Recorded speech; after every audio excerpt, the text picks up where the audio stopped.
من الشيطان اللعين الرجيم.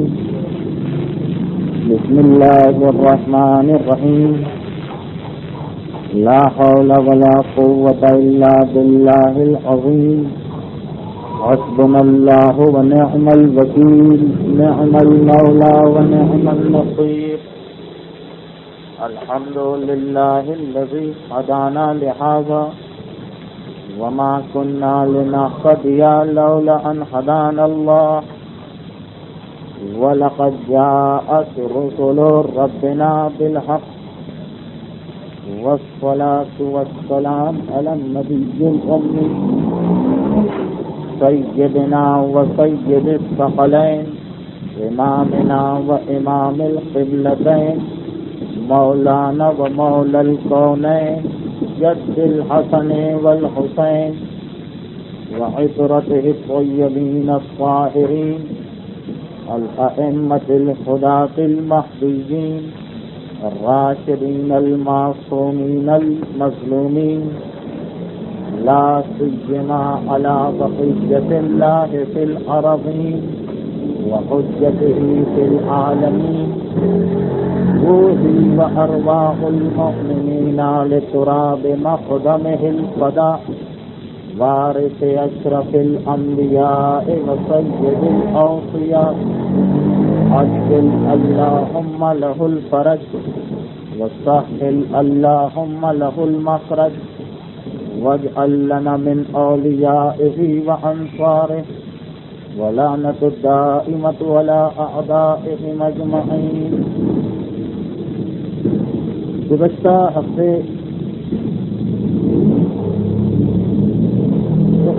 مسائل میں گفتگو ہو رہی تھی، کچھ ان مسائل کی جو آج کے دور میں بہت کثرت کے ساتھ پیش آتے ہیں اور ان کے بارے میں مسلسل استفسار کیا جاتا ہے، لوگ دریافت کرتے ہیں. یہ مسئلہ تو گزشتہ تقریر میں مکمل ہو چکا تھا کہ ایک انسان کے مرنے کے بعد یا اس کی زندگی میں اس کے جسمانی اعضاء کو کاٹ کر کسی دوسرے انسان کے لگانے کے بارے میں شریعت کا کیا حکم. اس کے بعد بات ہو رہی تھی اس مسئلے پر کہ ان طریقوں کا استعمال کرنا جو اولاد کے سلسلے کو روک دیتے ہیں، شریعت میں اس کا کیا حکم. چنانچہ اس کا بھی ایک بنیادی مسئلہ تو بیان کیا جا چکا تھا اسی تفصیل کے ساتھ کہ میں نے گزشتہ تقریر میں آیت اللہ خوئی اور آیت اللہ خمینی کے فتووں کی روشنی میں پیش کیا تھا کہ مستقل طور پر کوئی ایسا آپریشن کرانا یا طریقہ اختیار کرنا جس سے ہمیشہ اولاد کا سلسلہ بند ہو جائے، یہ تو جائز نہیں. ہاں، عارضی طور پر ہر ایسی چیز استعمال کی جا سکتی ہے جس سے اولاد کے سلسلے کو روکا جائے. اس ضمن میں ایک مسئلہ اور زیر بحث تھا اور اس مسئلے میں آقا خوئی اور آقا خمینی کے فتووں میں اختلاف ہے. وہ مسئلہ یہ ہے، اور یہ مسئلہ عملی طور پر نوجوان حضرات کو کافی پیش آتا ہے. وہ یہ مسئلہ ہے کہ اگر کبھی کسی عورت کو یہ شک ہو گیا کہ شاید میرے بطن میں، میرے پیٹ میں بچہ وجود میں آ چکا ہے، بالکل ابتدائی آثار. یوں تو یہ بات بیان کی گئی تھی کہ منصوبہ بندی کے طریقوں کو استعمال کرنا جائز ہے، لیکن اسقاط حمل حرام ہے. یعنی جب ماں کے پیٹ میں بچہ وجود میں آ جائے، اس کے وجود کا پہلا مرحلہ شروع ہو جائے، وہ پہلا مرحلہ جس میں اس میں جان بھی نہیں ہوتی، اس کے اعضاء بھی نہیں ہوتے، وہ گوشت کی شکل میں بھی نہیں ہوتا، وہ خون کی شکل میں بھی نہیں ہوتا، بالکل ابتدائی مرحلہ. اس مرحلے میں بھی اگر ماں کے پیٹ میں یہ بچہ، یہ نطفہ منعقد ہو گیا تو اس کا گرانا حرام ہے. یہ بات تو بیان کی جا چکی. اب اسی سے متعلقہ ایک مسئلہ کہ اگر کبھی ایک عورت کو یہ شک ہو گیا یا یہ ظن ہو گیا کہ شاید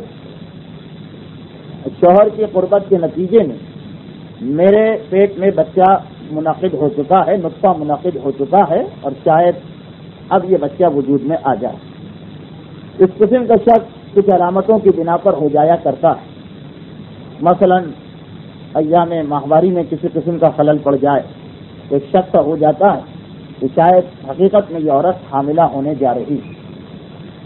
اب اس صورت میں جن کو شریعت وریت کی کوئی پرواہ نہیں تو صاف طور پر ایسی گولی وغیرہ کھا لیتے ہیں کہ جس سے اگر کوئی پیٹ کے اندر بچے کے پیدا ہونے کے آثار ہیں تو وہ سارے آثار ختم ہو جائیں. لیکن بعض اوقات لوگ یہ مسئلہ پوچھتے ہیں کہ کیا ایسی گولی کھانا یا ایسی دوا کرنا جائز ہے یا جائز نہیں؟ تو مسئلہ پھر سن لیجئے کہ کسی وجہ سے ایک عورت کو یا اس کے شوہر کو یہ شک ہو گیا کہ اس ماں کے پیٹ میں بچہ نطفہ منعقد ہو چکا ہے اور یہ رفتہ رفتہ کر کے بچہ اپنی پوری شکل و صورت اختیار کر لے گا. تو ابتدائی اسٹیج میں پہلے مرحلے کے اندر اب کیا عورت کوئی ایسی گولی وغیرہ کھا سکتی کہ جس سے اس کا ارادہ یہی، کیونکہ ابھی اس کو شک ہے، یقین تو ہے نہیں، اس کا ارادہ یہی کہ اگر واقعاً اگر اس شک میں کوئی حقیقت ہے اور پیٹ میں بچہ منعقد ہو چکا ہے تو ٹھیک ہے میں نے گولی کھائی ہے تو بچہ گر جائے، اور اگر کوئی ایسی چیز نہیں ہے، وہ میرا شک غلط تھا کہ ایک گولی ہے وہ 4 آنے کا نقصان صحیح، تو کیا اس خیال کے تحت جبکہ اسے شک کہ شاید میرے پیٹ میں نطفہ منعقد ہو گیا، یعنی بچہ اپنے پہلے اسٹیج میں آ چکا، وہ ایک گولی استعمال کرنا چاہتی جس سے اس کا صرف خیال یہی کہ اگر میرا شک حقیقت پر مبنی ہے تو اس گولی سے مجھے فائدہ پہنچے اور وہ نطفہ جو ہے وہ ظاہر ہو جائے، اور اگر میرا شک غلط ہے، ایسی کوئی بات نہیں، تو ایک گولی ہے اس کا نقصان ہو جائے گا. اب اس سلسلے میں آقا خوئی کا تو یہ فتویٰ ہے کہ اس شک کی حالت میں عورت ایسی گولی کھا سکتی ہے اور اس سے اس کو کسی قسم کا کوئی گناہ نہیں ملے. یعنی اگر حقیقت میں بھی وہ نطفہ منعقد تھا اور اس گولی کے کھانے کی وجہ سے وہ گر گیا تو چونکہ اس نے شک کی حالت میں اس گولی کو کھایا اس لیے اس پر کوئی گناہ اور کوئی دیا وغیرہ نہیں. اور آیت اللہ خمینی کا فتویٰ یہ ہے کہ نہیں، اس شک کا بھی خیال رکھا جائے گا اور عورت اس شک کی حالت میں ایسی کوئی گولی نہیں کھا سکتی ہے، بلکہ اسے پہلے یہ تحقیق کرنا پڑے گی کہ میرا شک کس حد تک صحیح ہو غلط. تو خلاصہ یہ ہے کہ اگر وہ مقلدہ آقا خوئی کی تو ایسی حالت میں جب خالی شک کی منزل ہے وہ ایسی گولی استعمال کر سکتی، اور اگر وہ تقلید آقا خمینی کی کر رہی تو اس شک کی حالت میں بھی اس کے لیے ایسی گولی کا استعمال کرنا جائز نہیں جس سے اگر اس کے پیٹ میں بچہ منعقد ہوا تو وہ گر جائے. البتہ یہ بات ہو رہی ہے شک کی یا ظن. اگر یقین ہے کہ میرے پیٹ کے اندر بچہ منعقد ہو چکا ہے تو اس صورت میں تو وہ کسی کی بھی تقلید کرے، اس کے لیے ایسی گولی یا ایسی دوائی کا استعمال جائز نہیں. یہ تو ہو گئے مسائل آج مکمل، وہ جو زیادہ پیش آ سکتے ہیں مسائل منصوبہ بندی سے متعلق. اور اب اسی سے متعلقہ جدید زمانے کا ایک مسئلہ اور آتا ہے، اور وہ مسئلہ آج کے دور میں الکوہل کا بڑھتا ہوا استعمال. یہ بھی آج کے دور کا ایک بڑا اہم مسئلہ ہے. یہ الکوہل جس کے بارے میں کہا جاتا ہے کہ یہ شراب ہے، جو لوگ کہتے ہیں کہ دواؤں میں شراب، ہر دوا کے اندر شراب شامل ہے. پھر یہ وارنش یا روغن وغیرہ جو پیا جاتا ہے اس کے اندر بھی اس الکوہل کو شامل کیا جاتا ہے. بعض لوگ کہنے کو آتے ہیں یہ جو آج کے دور کے مشروبات ہیں، یہ کوکو کولا اور پیپسی کولا اور پاکولا اور آرسی کولا، اس کے اندر بھی الکوہل شامل ہے.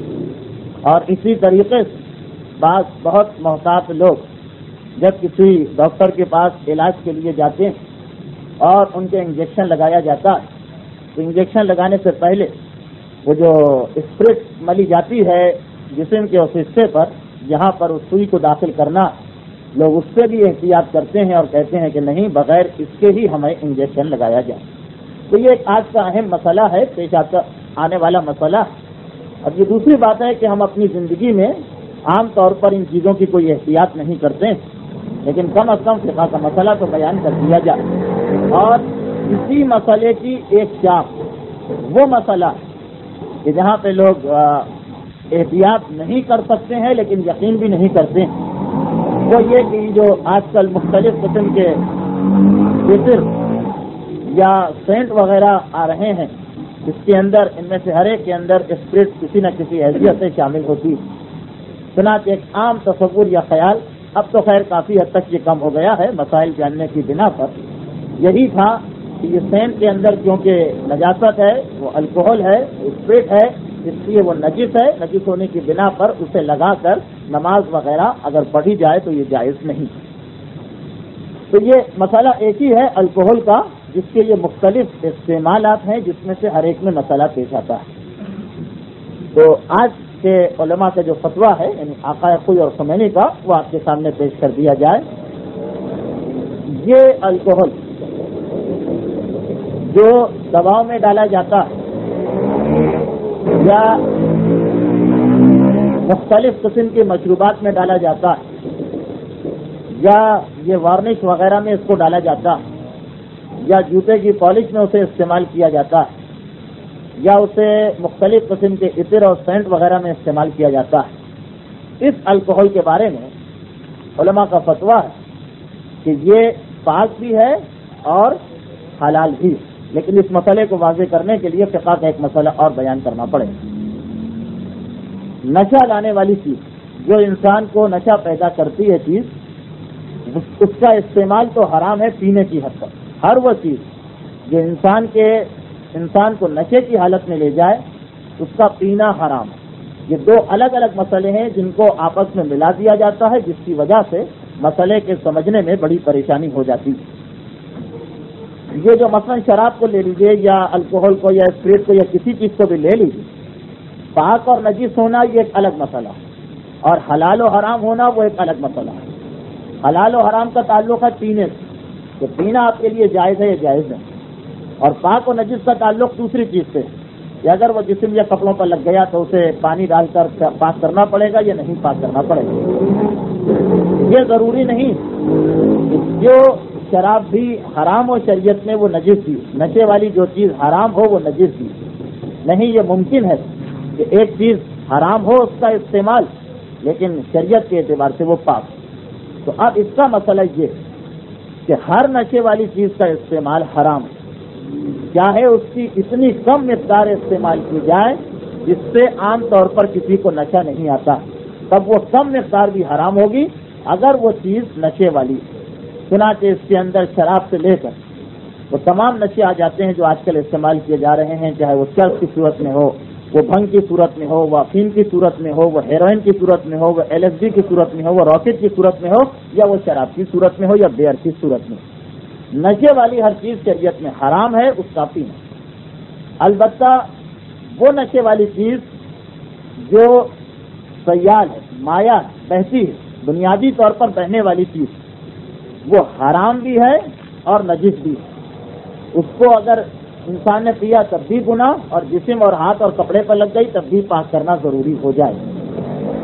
اور نشے والی وہ چیز جو نشہ تو لاتی مگر بہنے والی نہیں، ٹھوس ہے، سالڈ ہے، جامد ہے، وہ چیز حرام تو ہے اس کا استعمال، لیکن وہ نجس نہیں ہے بلکہ وہ پاک۔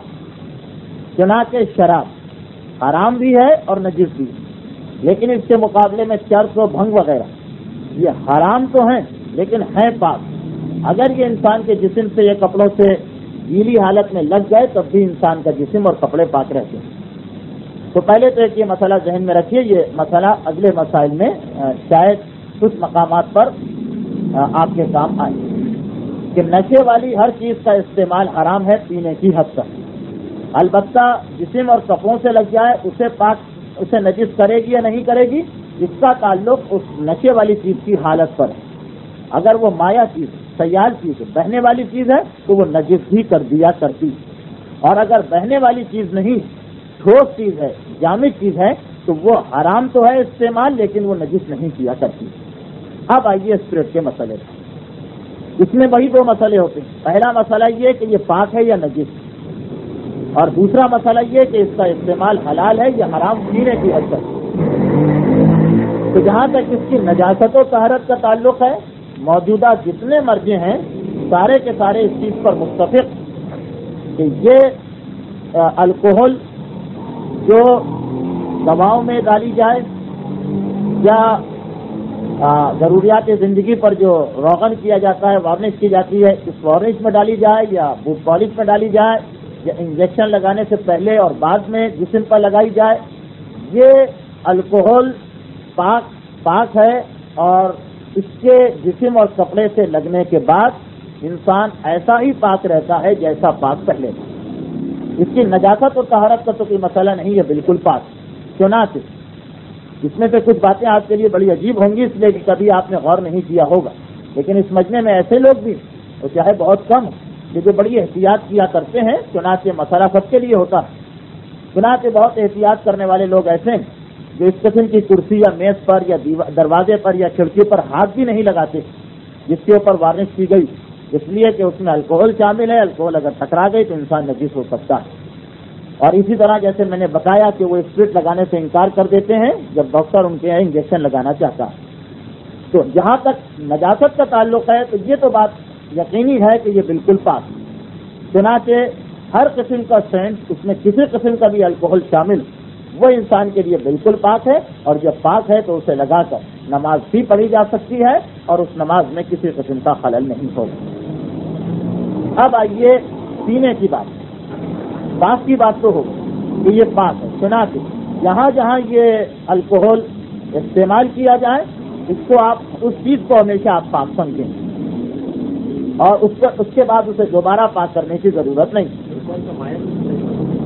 ہاں، اب الکوہل جو ہے یہ بالکل پاک ہے، الکوہل صنعتی، اور اس کی وجہ کیا ہے؟ اس کی دو وجوہات ہیں۔ بیچ میں ایک مسئلہ آ گیا کہ الکوہل تو مایہ۔ پہلی وجہ تو یہ ہے کہ یہی ثابت نہیں کہ الکوہل نشہ لاتی ہے یا نہیں لاتی۔ نجاست طہارت کا مسئلہ بعد میں آتا ہے، پہلے پتہ چلے کہ نشے والی ہے یا نہیں۔ اور دوسری بات یہ کہ الکوہل جو ہے وہ عام طور پر درختوں سے بنائی جاتی ہے، اور درخت خود ٹھوس چیز ہے جس سے یہ الکوہل بنتی ہے۔ چنانچہ الکوہل ان چیزوں میں نہیں مانی جائے گی جو مائع چیزیں ہیں اور اس سے نجس ہوتی ہے۔ تو خیر، جہاں جہاں پر الکوہل لگے، چاہے کپڑے پر لگے چاہے جسم پر، وہ جگہ بالکل پاک ہے۔ چنانچہ اگر انجیکشن لگایا گیا تو وہ ہاتھ پاک ہے، اسے دوبارہ پانی سے پاک کرنے کی ضرورت نہیں۔ البتہ اگر خون نکل آیا، خون کا قطرہ باہر آ گیا تو دوسری بات ہے، وہ ایک الگ مسئلہ ہوگا۔ اچھا، اب آئیے پینے پر۔ پینے کا مسئلہ یہ الکوہل کا پینا۔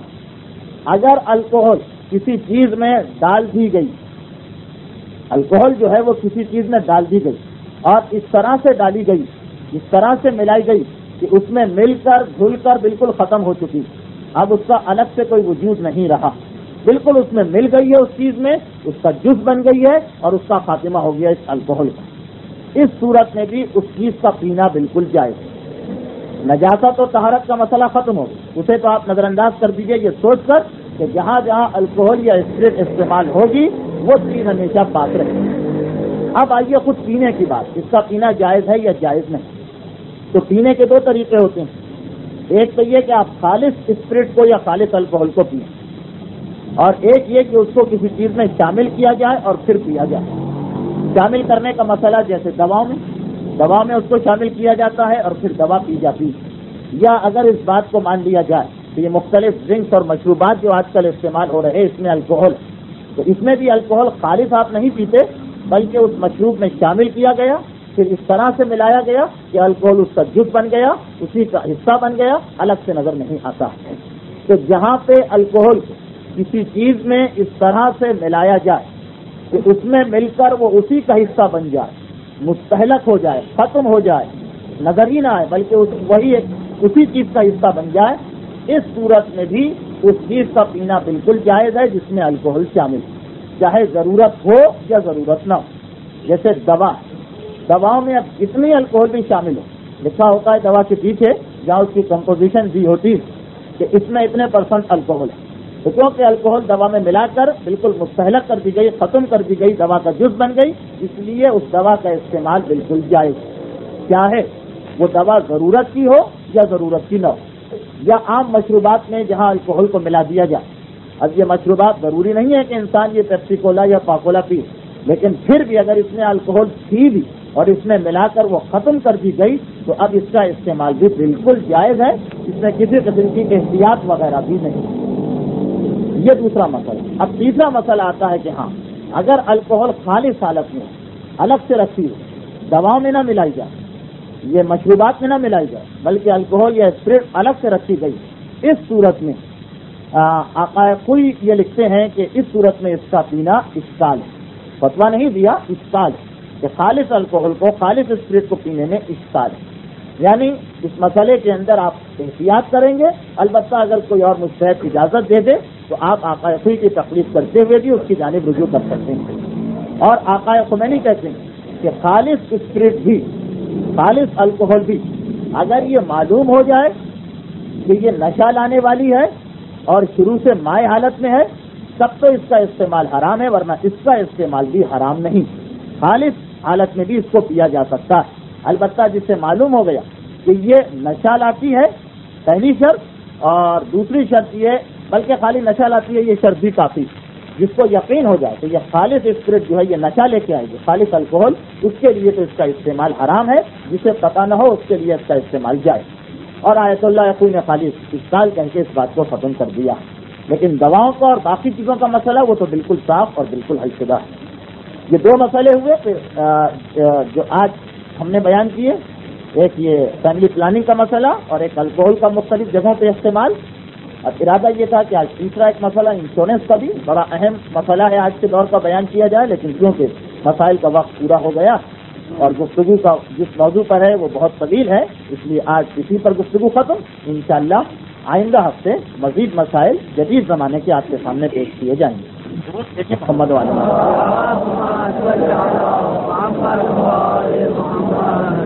ناصران اسلام کے سلسلے میں آج ہماری یہ چھٹی گفتگو حضرت ابو ذر غفاری کے سلسلے میں اسی مقام سے شروع ہوگی جہاں تک گزشتہ منگل کو گفتگو کا سلسلہ پہنچا تھا.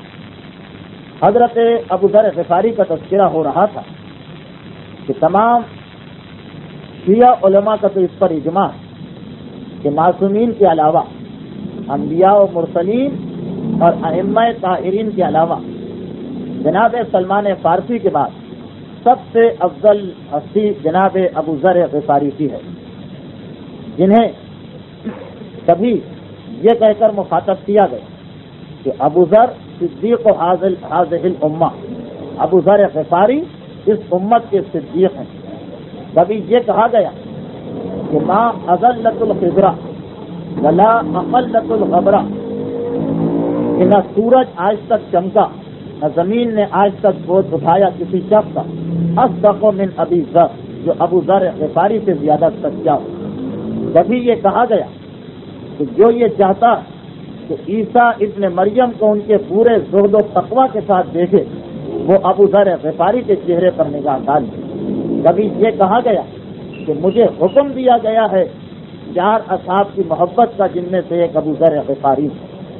تو یہ ابو ذر غفاری جن کا اتنا بلند مرتبہ اور جن کی شخصیت کی بلندی اسی ایک بات سے ظاہر ہو سکتی ہے کہ معصومین تک نے اکثر مقامات پر ابو ذر غفاری کے اقوال اور ابو ذر غفاری کے موعظے اور ابو ذر غفاری کی نصیحت کی باتیں نقل کی. معصومین ائمہ طاہرین اکثر مقامات پر جب کسی کو نصیحت کا وقت آیا تو بجائے اس کے کہ خود نصیحت کرتے، ابو ذر غفاری کو یاد کیا اور ان کے نصائح اور ان کے واعظ اور ان کی نصیحتوں کو لوگوں کے سامنے پیش کیا. یہ ابو ذر غفاری جو تیسرے یا چوتھے یا 5ویں مسلمان بالکل ابتدائے عہد اسلامی میں اسلام لائے، اور جیسا کہ تمام مسلمان مورخین کا اتفاق ہے کہ ابو ذر غفاری وہ واحد ہستی اور شخصیت سلمان فارسی کو چھوڑ جنہوں نے پیغمبر اسلام کے اعلان نبوت سے قبل ہی نہ صرف یہ کہ بتوں سے نفرت اختیار کرنا شروع کر دی تھی، بلکہ عبادت خدا میں بھی لگ گئے اور نماز پڑھنا شروع کر دی. خصوصیت سے عشاء اور صبح کی نماز یہ سنت ابو ذر غفاری. یہ ابو ذر غفاری بعض حالات کے تحت اپنے قبیلے غفار کو چھوڑ کر نکلتے ہیں اور اس کے بعد مکہ مکرمہ پہنچتے ہیں اور وہاں جا کر پیغمبر اسلام کی خدمت میں حاضر ہوتے ہیں.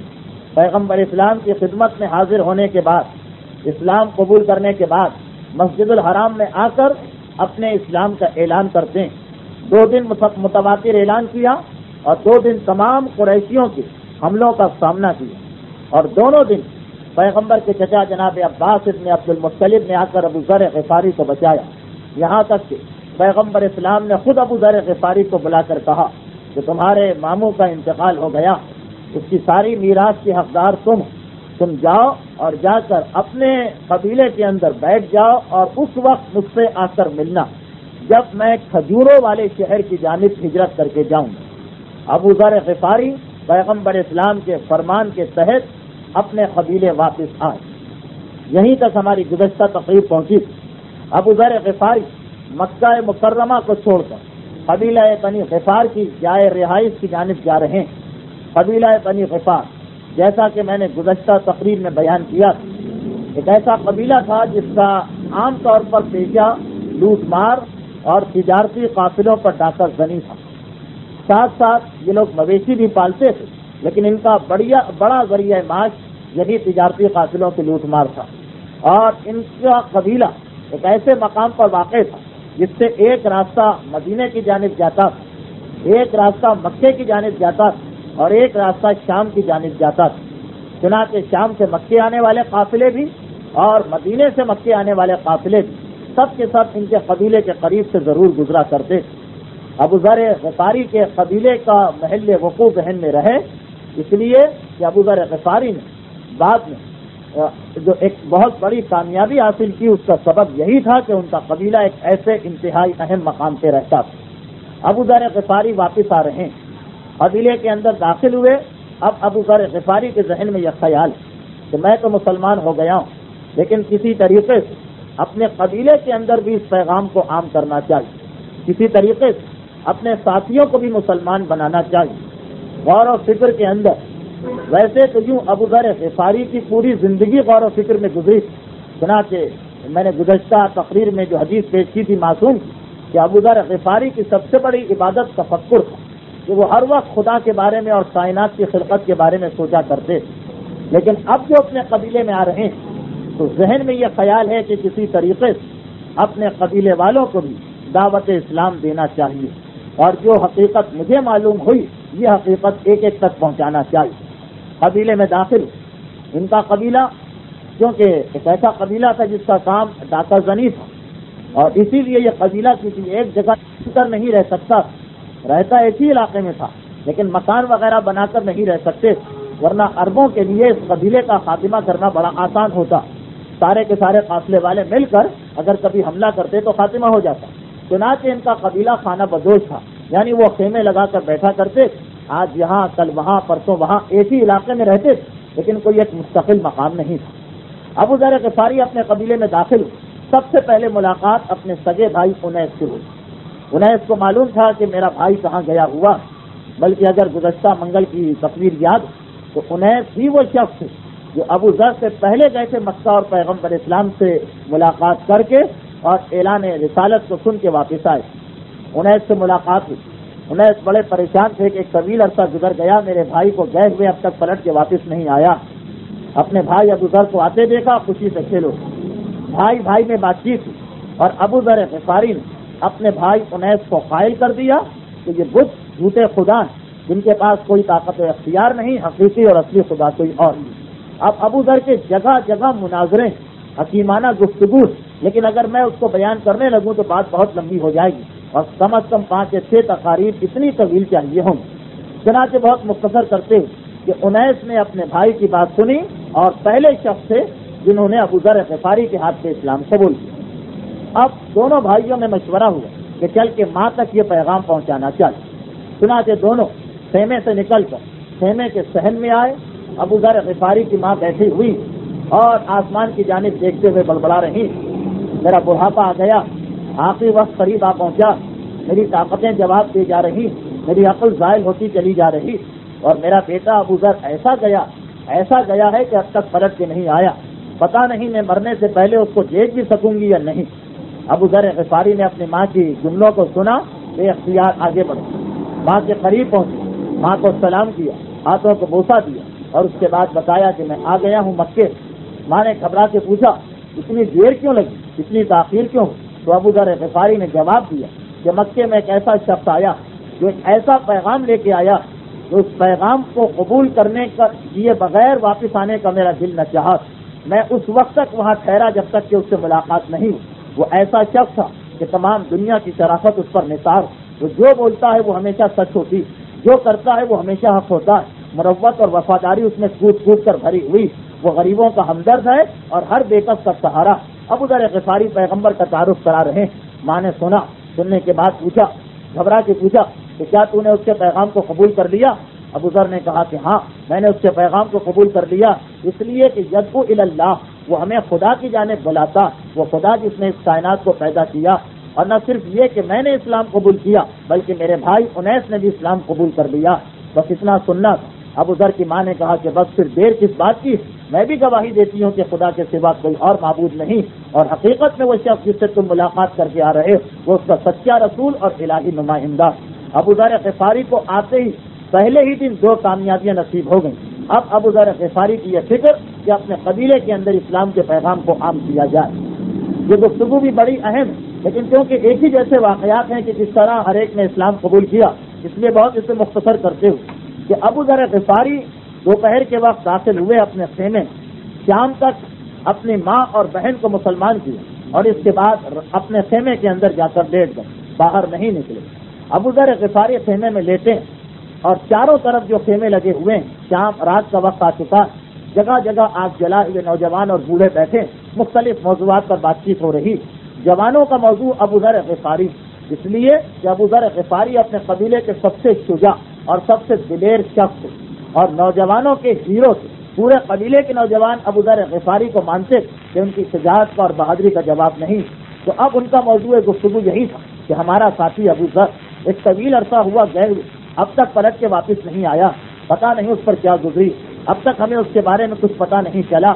بات چیت ہو رہی, ابو ذر غفاری کو یاد کیا جا رہا. ابو ذر کے کانوں میں یہ جملے پڑے. ابو ذر نے سوچا کہ موقع بڑا اچھا, یہ سارے کے سارے میرا ہی تذکرہ کر رہے ہیں, سارے کے سارے میری جانب متوجہ, چل کر انہیں پیغام پہنچانا چل. خیمے سے نکل کے آئے, نوجوانوں کے بیچ میں بیٹھے. نوجوانوں نے ابو ذر کو گھیر لیا. کیا گزری, کہاں سے آئے, وہاں کیا دیکھا, مکے کے بارے میں کچھ بتاؤ. تم نے, جیسا ان کا دستور تھا, تم نے مکے میں داخل ہوتے ہی سب سے پہلا کام تو یہی کیا ہوگا کہ لات کے آگے جا کر سر جھکایا ہوگا, منات پر نذرانہ چڑھایا ہوگا, عزا کے آگے سجدہ شکر انجام دیا ہوگا. ایک ایک بت کے بارے میں نوجوان پوچھ رہے ہیں کہ تم نے اسے کیسا پایا, کیسا دیکھا. ابو ذر غفاری بالکل خاموش. جب سب اپنی اپنی بات کر چکے کہ ابو ذر غفاری نے مکے کا پورا واقعہ دہرایا اور کہا کہ میں تو اسے خدا پہ ایمان لا چکا ہوں جس کے بارے میں مجھے یقین ہے کہ اسی نے کائنات کو پیدا کیا, اور یہ سارے بت جو ہیں یہ جھوٹے خدا ہیں, ہمارے ہاتھ کے بنائے ہوئے بت, بھلا یہ حقیقی خدا کیسے ہو سکتے ہیں. بس اتنا سننا تھا. ایک مرتبہ جیسے ان کے تن بدن میں آگ لگ گئی. ایک نئی بات, ایک عجیب بات, یقین نہیں آ رہا تھا نوجوانوں کو. بات اتنی بڑھی کہ انیس اپنے بھائی ابو ذر کو گھسیٹ کے لے آئے اور کہا کہ ابھی ان کے درمیان بیٹھنا مناسب نہیں, یہ انتہائی شدید غصے میں, ایسا نہ ہو کہ اپنے خداؤں کی توہین پر یہ تلوار کھینچ لیں, لڑائی شروع ہو جائے اور آپ کا جو مقصد ہے کہ اسلام کی تبلیغ ہو وہ مقصد یہیں پر رہ جائے. اس لیے آئیے ان کو سوچنے کا موقع دیں, یہ غصہ نکالیں, بات چیت کریں, لیکن سوچیں کل ان سے آپ دوبارہ ملاقات کریں. اور وہ نوجوان فوراً وہاں سے اٹھے. اٹھنے کے بعد سیدھے اپنے سردار کے پاس چلے, سردار قبیلہ جس کا نام خفاف تھا, کہ گئے اور جا کر سوچا کہ سردار قبیلہ کو بتانا چاہیے کہ ابو ذر ملحد ہو گیا, بے دین ہو گیا, صابی ہو گیا, جو اس زمانے میں مسلمانوں کے لیے اصطلاح تھی, یہ صابی ہو گیا, جسے اپنے قبیلے میں سے باہر نکال دیا جائے. سردار قبیلہ کے پاس جا کر ابو ذر غفاری کی شکایت کی اور بتایا کہ ابو ذر غفاری اب تو علل اعلان ہمارے بتوں کو برا کہہ رہا. سردار قبیلہ نے سنا, اس نے کہا کہ اچھا, کل میں سب کے سامنے ابو ذر غفاری سے دریافت کروں گا کہ وہ ایسی بات کیوں کر رہا ہے. ابو ذر غفاری کی شکایت کر کے نوجوان تو چلے گئے, مگر سردار قبیلہ خود بھی چند دنوں سے بڑا پریشان تھا, اس لیے کہ چند دن پہلے سردار قبیلہ اس بازار میں شرکت کے لیے گیا تھا جو مکے کے قریب لگتا تھا, جس کا نام تھا بازار اکتاز. یہ عربوں کا ایک بہت اہم تہوار ہوتا تھا, بہت اہم میلہ ہوتا تھا.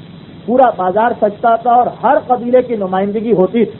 ہر قبیلے سے ایک وفد آتا تھا، شرابیں پی جاتی تھیں، رقص دیکھے جاتے تھے، خرید و فروخت ہوتی تھی، ہنسی مذاق ہوتا تھا۔ استاد کا میلہ ایک مرکزی جگہ تھی جہاں تمام عرب کے قبیلے سال میں ایک مرتبہ آ کے جمع ہوتے تھے۔ تو یہ سردار قبیلہ جو چند دن پہلے استاد کے میلے میں گیا تو عرب کا ایک بہت ہی دانشمند شخص جس کا نام قیس ابن ساعدہ، اس نے بازار استاد میں کھڑے ہو کر تقریر کی اور اعلان کیا تھا، بتایا کہ مکے کے اندر ایک رسول آیا، اس کا یہ پیغام بالکل صحیح، اور بڑے بڑے دانشمند لوگ اس کے پیغام کو مان رہے ہیں، اس کے پیغام کو قبول کر رہے ہیں۔ بازار استاد میں ایک ہنگامہ ہو گیا، بڑی مشکل سے قیس کی جان بچ سکی تھی، لیکن وہ ایک الگ موضوع۔ یہ سردار وہاں یہ بات سن کے آیا اور اسی دن سے اس کے دل میں یہ بات تھی کہ اس قیس نے، کیونکہ یہ سردار قبیلہ اتفاق سے وہ آدمی تھا جو قیس کے مریدوں میں شامل تھا، کہ اتنا عقل مند شخص جب اس نبی کے بارے میں کہہ رہا ہے کہ وہ سچا، تو یقینی طور پر اس میں کوئی نہ کوئی سچائی ہوگی۔ اور آج جو یہ اطلاع ملی کہ ہمارے قبیلے کا سب سے بہادر اور سب سے عقل مند ابو ذر غفاری بھی اس نبی کی نبوت کو قبول کر چکا، تو اب سردار قبیلہ اور پریشان ہوا اور گھبرایا۔ اب تمام رات اس نے سوچ و بچار کرتے ہوئے گزاری کہ اس کے پیغام میں کوئی نہ کوئی تو بات ہوگی، ورنہ اتنے دانشمند اور عقل مند لوگ اس بات کو کیوں مان رہے ہیں۔ یہاں تک کہ رات ختم ہو گئی اس سوچ و بچار میں۔ اگلا دن آیا، تمام قبیلے کے لوگ اکٹھا ہوئے ایک مقام پر، ابو ذر غفاری باہر نکلے۔ یہ اکٹھا ہوئے تھے اپنے بت منات کی پوجا کرنے کے، صبح کا آغاز اپنے بت کی پوجا سے کیا کرتے۔ تمام مرد، زن، عورتیں، بوڑھے، بچے سب آئے تھے۔ کل رات کی بات صرف ان 10-12 نوجوانوں کے بیچ میں تھی جن سے ابو ذر کی ملاقات ہوئی۔ آج جو ابو ذر باہر نکلے خیمے سے صبح کے وقت، سب کی نگاہ ابو ذر پہ پڑی، ایک شور مچ گیا کہ ابو ذر آ گئے، ابو ذر آ گئے۔ لوگ تیزی سے دوڑے تاکہ قریب جا کر ابو ذر سے ملاقات کریں، اور ابو ذر نے ایک مرتبہ السلام علیکم کہہ کے سلام کیا۔ بس اس سلام کا منہ سے نکلنا تھا، ایک سناٹا چھا گیا فضا میں۔ یہ سلام جو سابی کیا کرتے ہیں، جو بے دین لوگ کیا کرتے ہیں، ابو ذر نے یہ سلام کہاں سے سیکھا؟ اب سارے بوڑھے، سارے نوجوان ابو ذر پہ ٹوٹ پڑے کہ ابو ذر یہ تم نے کیسا سلام کیا؟ کیا تم بے دین ہو گئے؟ کیا تم نے خداؤں کو ماننا چھوڑ دیا؟ سردار قبیلہ کو بلایا گیا اور سردار قبیلہ کے سامنے ابو ذر غفاری نے پوری تقریر کی، جس میں اپنے پورے قبیلے کو خطاب کیا، اور خطاب کرتے کرتے اس تقریر کے بیچ یہ واقعہ بھی بتایا کہ سچے معنوں میں، صحیح معنوں میں ابو ذر غفاری کے دل میں بتوں کی نفرت کب سے پیدا ہوئی۔ گزشتہ منگل کو میں نے 2-3 واقعات بتائے کہ ابو ذر غفاری جب اس سوچ میں تھے کہ بت جھوٹے ہیں، اور پھر وہ قحط کی حالت میں وہ منات کے بت کے پاس گئے تھے، وہاں 3-4 واقعے انہوں نے اور سنے تھے، تب ان کو پورا یقین ہو گیا۔ لیکن آغاز کہاں سے ہوا تھا ابو ذر کے دل میں؟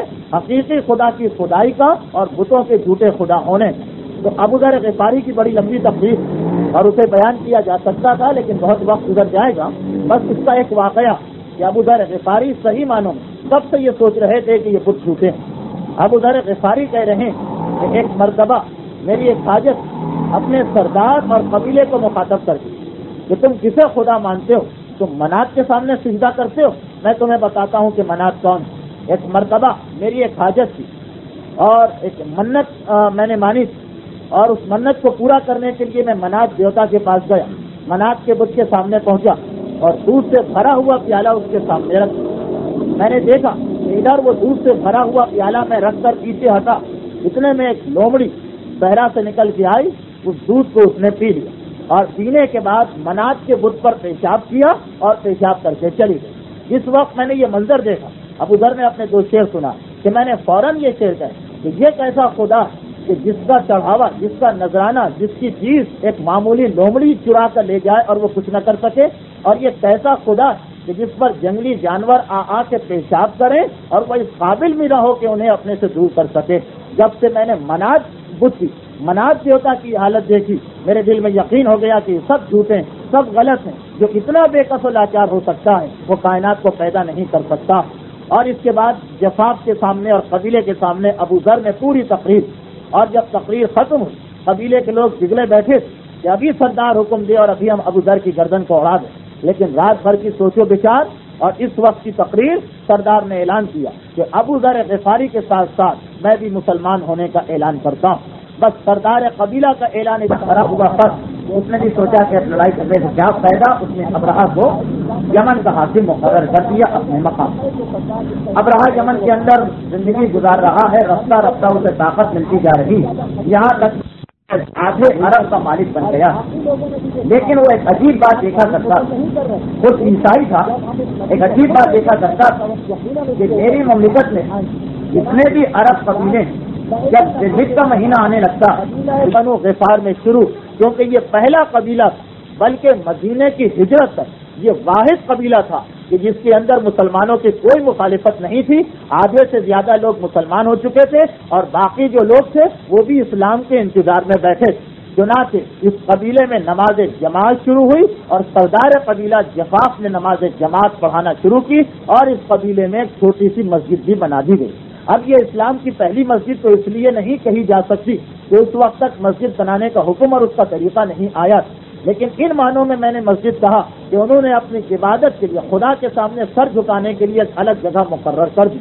ابو ذر غفاری یہ دیکھ کر کہ میرا آدھے سے زیادہ قبیلہ اسلام لا چکا، خوشی سے پھولے نہ سما رہے کہ میں اپنے مقصد میں کامیاب ہو گیا ہوں۔ اب اس کے بعد ابو ذر غفاری نکلے اور آس پاس جو قبیلے تھے، قبیلہ اسفان میں گئے، قبیلہ اسلم میں گئے، چھوٹے چھوٹے قبیلے تھے، ان میں بھی اسلام کا پیغام پھیلانا شروع کر دیا اور ابو ذر غفاری کی محنتوں اور سازشوں سے رفتہ رفتہ آس پاس کے قبیلے مسلمان ہونے لگے۔ یہ پہلے مبلغ اسلام ہیں مکے کے باہر، جنہوں نے آہستہ آہستہ اسلام کی تعلیم کو چاروں طرف عام کرنا شروع کر دیا۔ اور اسی زمانے میں ابو ذر غفاری کو اطلاع ملی کہ مدینے کے اندر بہت سے لوگ مسلمان ہو چکے ہیں، بلکہ وہاں تو تلاوت قرآن علل اعلان کی جاتی، عبادت خدا علل اعلان کی جاتی۔ ابو ذر غفاری نے سنا، دل تڑپا کہ مدینے چل کر دیکھنا چاہیے وہاں کے مسلمانوں کی کیا حالت۔ ابھی تک ہجرت نہیں ہوئی تھی، لیکن جیسا کہ اس مجمع کو معلوم ہوگا کہ مدینے کے لوگ انتظار کر رہے تھے، وہ یہودیوں کے قریب تھے، اس لیے ان کو معلوم تھا کہ ایک رسول آنے والا، اور مدینے کے یہودی جن کی کتابوں میں پیغمبر اسلام کی آمد کی پیشین گوئی لکھی، وہ جب مدینے کے بت پرستوں کو دیکھتے تو ہمیشہ تانا دیا کرتے کہ چند دن اور ٹھہر جاؤ، وہ رسول آ جائے جس کا تذکرہ کتابوں میں لکھا ہے، اور یہ بھی لکھا ہے کہ اس کے آنے کے بعد کفر ختم ہو جائے گا، بت پرستی ختم ہو جائے گی۔ چند دن ٹھہر جاؤ، وہ رسول آ جائے، ہم اس کے ساتھ ملیں گے اور تم سب کو ختم کر دیں گے، تمہاری زمینوں پہ قبضہ کر لیں گے اور تم سب کو قتل کر دیا جائے گا، تمہاری عورتیں کنیز بنا لی جائیں گی۔ مسلسل کئی نسلوں سے وہ لوگ یہ تانا سن رہے تھے، چنانچہ ان کو یہ بھی یقین تھا کہ کوئی رسول آنے والا، اور یہ بھی یقین تھا کہ یہودی اس رسول سے ملاقات کرنے کو تیار۔ اب جیسا کہ پہلی تقریر میں نے بیان کیا کہ سال میں ایک مرتبہ تمام عرب کے لوگ مکے میں آتے تھے خانہ کعبہ کا حج کرنے کے لیے، اگرچہ اس زمانے کا حج جو کچھ بھی تھا، بہرحال تمام مکے کے تمام عرب کے لوگ آیا کرتے تھے۔ چنانچہ نبوت کے 10ویں سال مدینے کے کچھ لوگ آئے، یہودی نہیں آئے، اس لیے کہ یہودیوں کا خانہ کعبہ سے کوئی تعلق نہیں تھا، مکے کے مدینے کے بت پرست آئے۔ جب یہاں آئے تو ان کو پتہ چلا کہ رسول نے نبوت کا اعلان کر دیا۔ یہ 5 آدمی، جس میں مالک ابن رافع سب سے نمایاں تھے، یہ 5 آدمی جنہیں مینا کے میدان میں پتہ چلا کہ ایک رسول نے اعلان رسالت کیا۔ اب یہ گھبرائے کہ اگر یہ رسول اور مدینے والے مل گئے تو یقینی طور پر ہماری موت اور خاتمہ، جناب یہ ایسا کیوں نہ کرو کہ یہودیوں سے پہلے تم ہی اس رسول سے مل جاؤ، تم ہی اس رسول کو اپنا رسول مان لو اور اس کی رسالت پر ایمان لے آؤ تاکہ جان کے خطرے سے بچ جاؤ۔ یہ 5 آدمی مینا میں بیٹھے تھے، یہ پتا چلا کہ ایک رسول نے اعلان کیا ہے اور انہوں نے طے کر دیا کہ جیسے ہی اس سے ملاقات ہوگی ہم ویسے ہی اعلان رسالت قبول کر لیں گے۔ پیغمبر اسلام کا گزر ہوا مینا سے، تو ہمیشہ حج کے موقع پر پیغمبر مینا کے میدان میں آ جایا کرتے تھے۔ پیغمبر اسلام کا گزر ہوا، ان 5 آدمیوں نے ملاقات کی اور کہا کہ ہم اسلام قبول کرتے ہیں۔ پیغمبر نے کہا جاؤ سال بھر تک اور کوشش کرو اور کچھ زیادہ آدمیوں کو مسلمان بناؤ۔ اگلے سال 11 آدمی آئے جنہوں نے اسلام قبول کیا، اور پھر تیسرے سال 72 آدمی آئے جنہوں نے اسلام قبول کیا، اور اسی سال یہ طے پایا کہ اب پیغمبر اسلام ہجرت کر کے مدینے آ جائیں گے۔ تو یہ مالک ابن رافع جو پہلے اسلام لانے والے ہیں مدینے والوں میں سے، انہوں نے مدینے جا کر وہاں تلاوت قرآن، نماز کا سلسلہ، مسجد وغیرہ قائم کر دی۔ ابو ذر غفاری کو اطلاع ملی، یہ مدینے گئے اور جا کر ان سے ملاقات کی اور ملاقات کر کے واپس آ گئے۔ کچھ عرصے کے بعد ابو ذر غفاری کے کان میں یہ اطلاع آئی۔ یہ اطلاع کیسے آئی؟ وہ ایسے مقام پر بیٹھے ہیں کہ چاروں طرف کے قافلے وہاں سے گزرتے ہیں اور ہر خبر ان کے کان تک پہنچ جاتی. ان کے کان میں اطلاع آئی کہ پیغمبر اسلام ہجرت کر رہے ہیں اور مدینے کی جانب جا رہے ہیں. ابو ذر غفاری کے بھائی انیس نے آ کر یہ اطلاع تو سنا تم نے وہ رسول جس کو ہم مانتے ہیں وہ مدینے جا رہا. ابو ذر غفاری نے کہا کہ بس مجھے یقین ہو گیا کہ میری اور اس کی ملاقات کا وقت آ پہنچا. مدینے کا راستہ جیسا کہ میں نے بتایا اس قبیلے سے گزرا کرتا. تمام قبیلے میں یہ خبر پھیل گئی کہ رسول مکہ چھوڑ چکے ہیں اور مدینے کی جانب جا رہے ہیں. اب تمام قبیلے والے روزانہ صبح کو بیدار ہوتے تھے اور اٹھنے کے بعد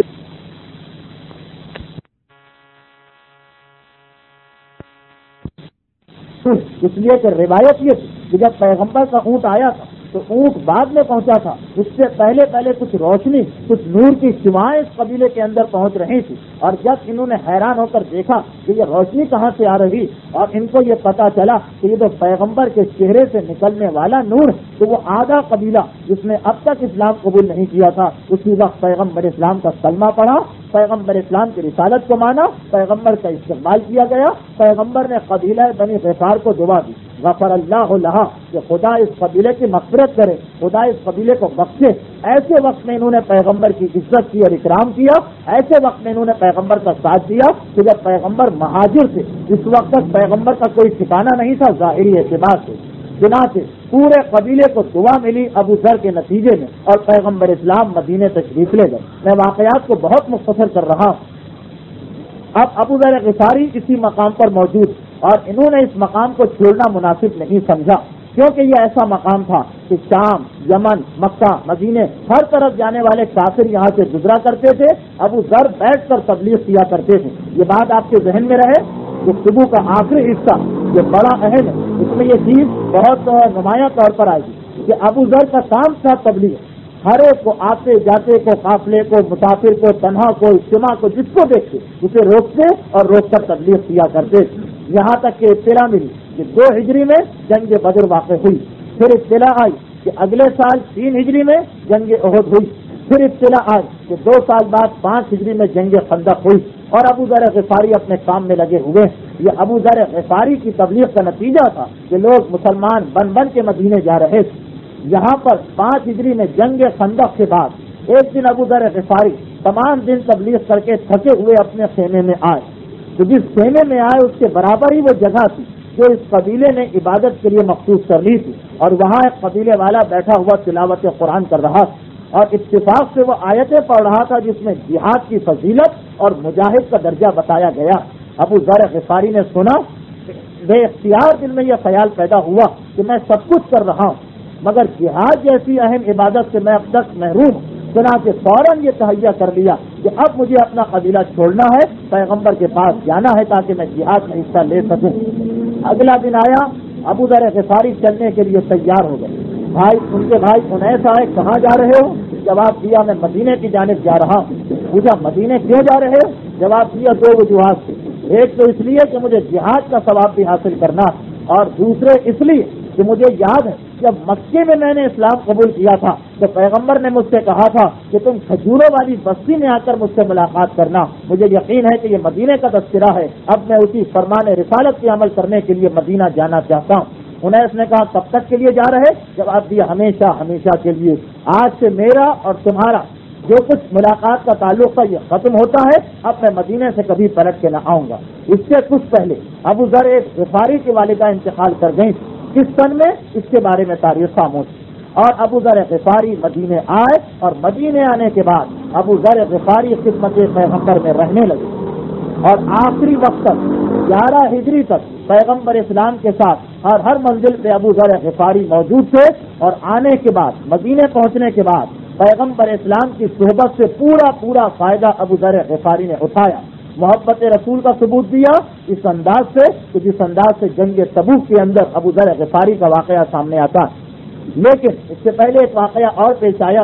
امت پر اگر اسے کہا جا سکے ابو ذر غفاری کا ایک اور احسان سامنے آیا اور وہ یہ کہ جب یہ مدینے پہنچے تو مدینے پہنچتے ہی آب و ہوا کی تبدیلی کی وجہ سے ابو ذر غفاری بیمار پڑ گئے. ابو ذر غفاری ایک صحرا کے رہنے والے, یہاں مدینہ جس کے چاروں طرف کھجوروں کے درخت, جس کی آب و ہوا اس کا موسم بالکل علیحدہ تھا.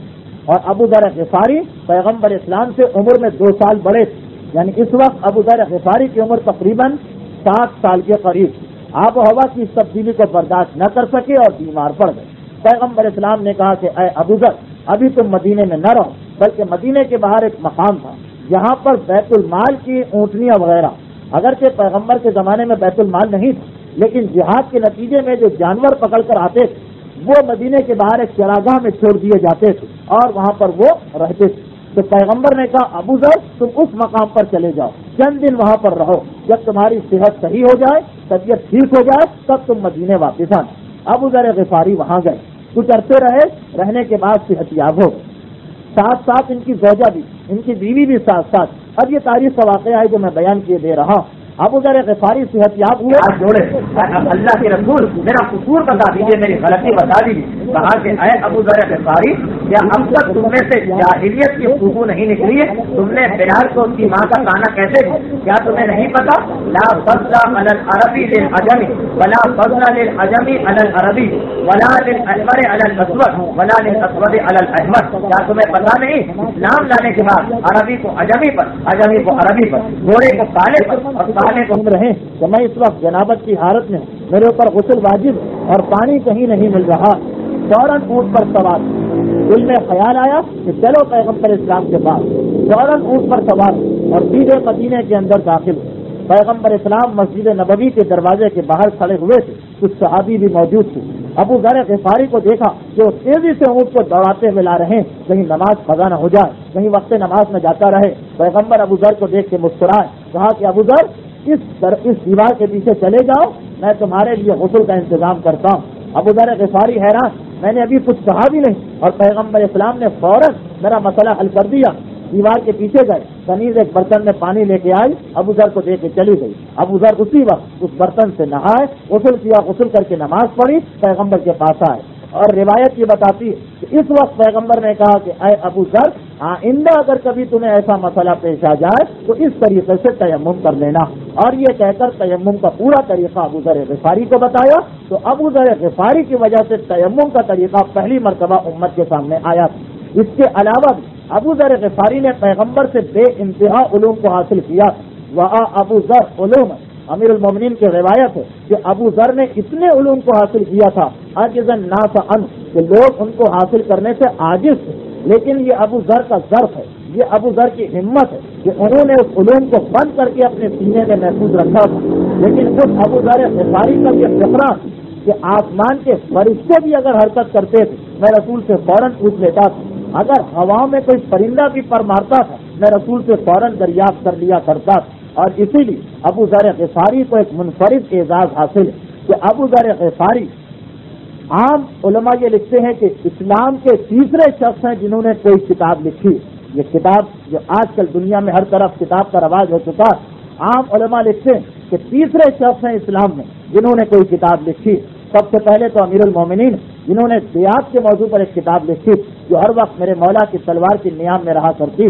دوسرے نمبر پر جناب سلمان فارسی جنہوں نے ایک کتاب لکھی اور اس کتاب کے اندر اس جاسلیق کا تذکرہ جسے روم کے بادشاہ نے پیغمبر اسلام کی وفات کے بعد بھیجا تھا تاکہ جا کر تحقیق کرے کہ صحیح وسیع رسول کون. اور تیسرے نمبر پر ابو ذر غفاری کی اس کتاب کا نام آتا ہے جس میں ابو ذر نے وفات رسول کے بعد کے حالات لکھے. البتہ مرزا حسین نوری کی تحقیق یہ اور یہی قول زیادہ صحیح کہ ابو ذر غفاری کا نمبر 4.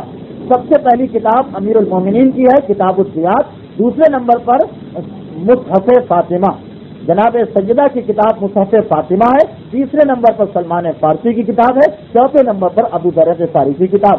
اور 5ویں نمبر پر اب یہ سلسلہ آ گیا تو میں بتا دوں اسلام کی پہلی 10 کتابیں. 5ویں نمبر پر اسبق ابن نباتہ کی کتاب ہے.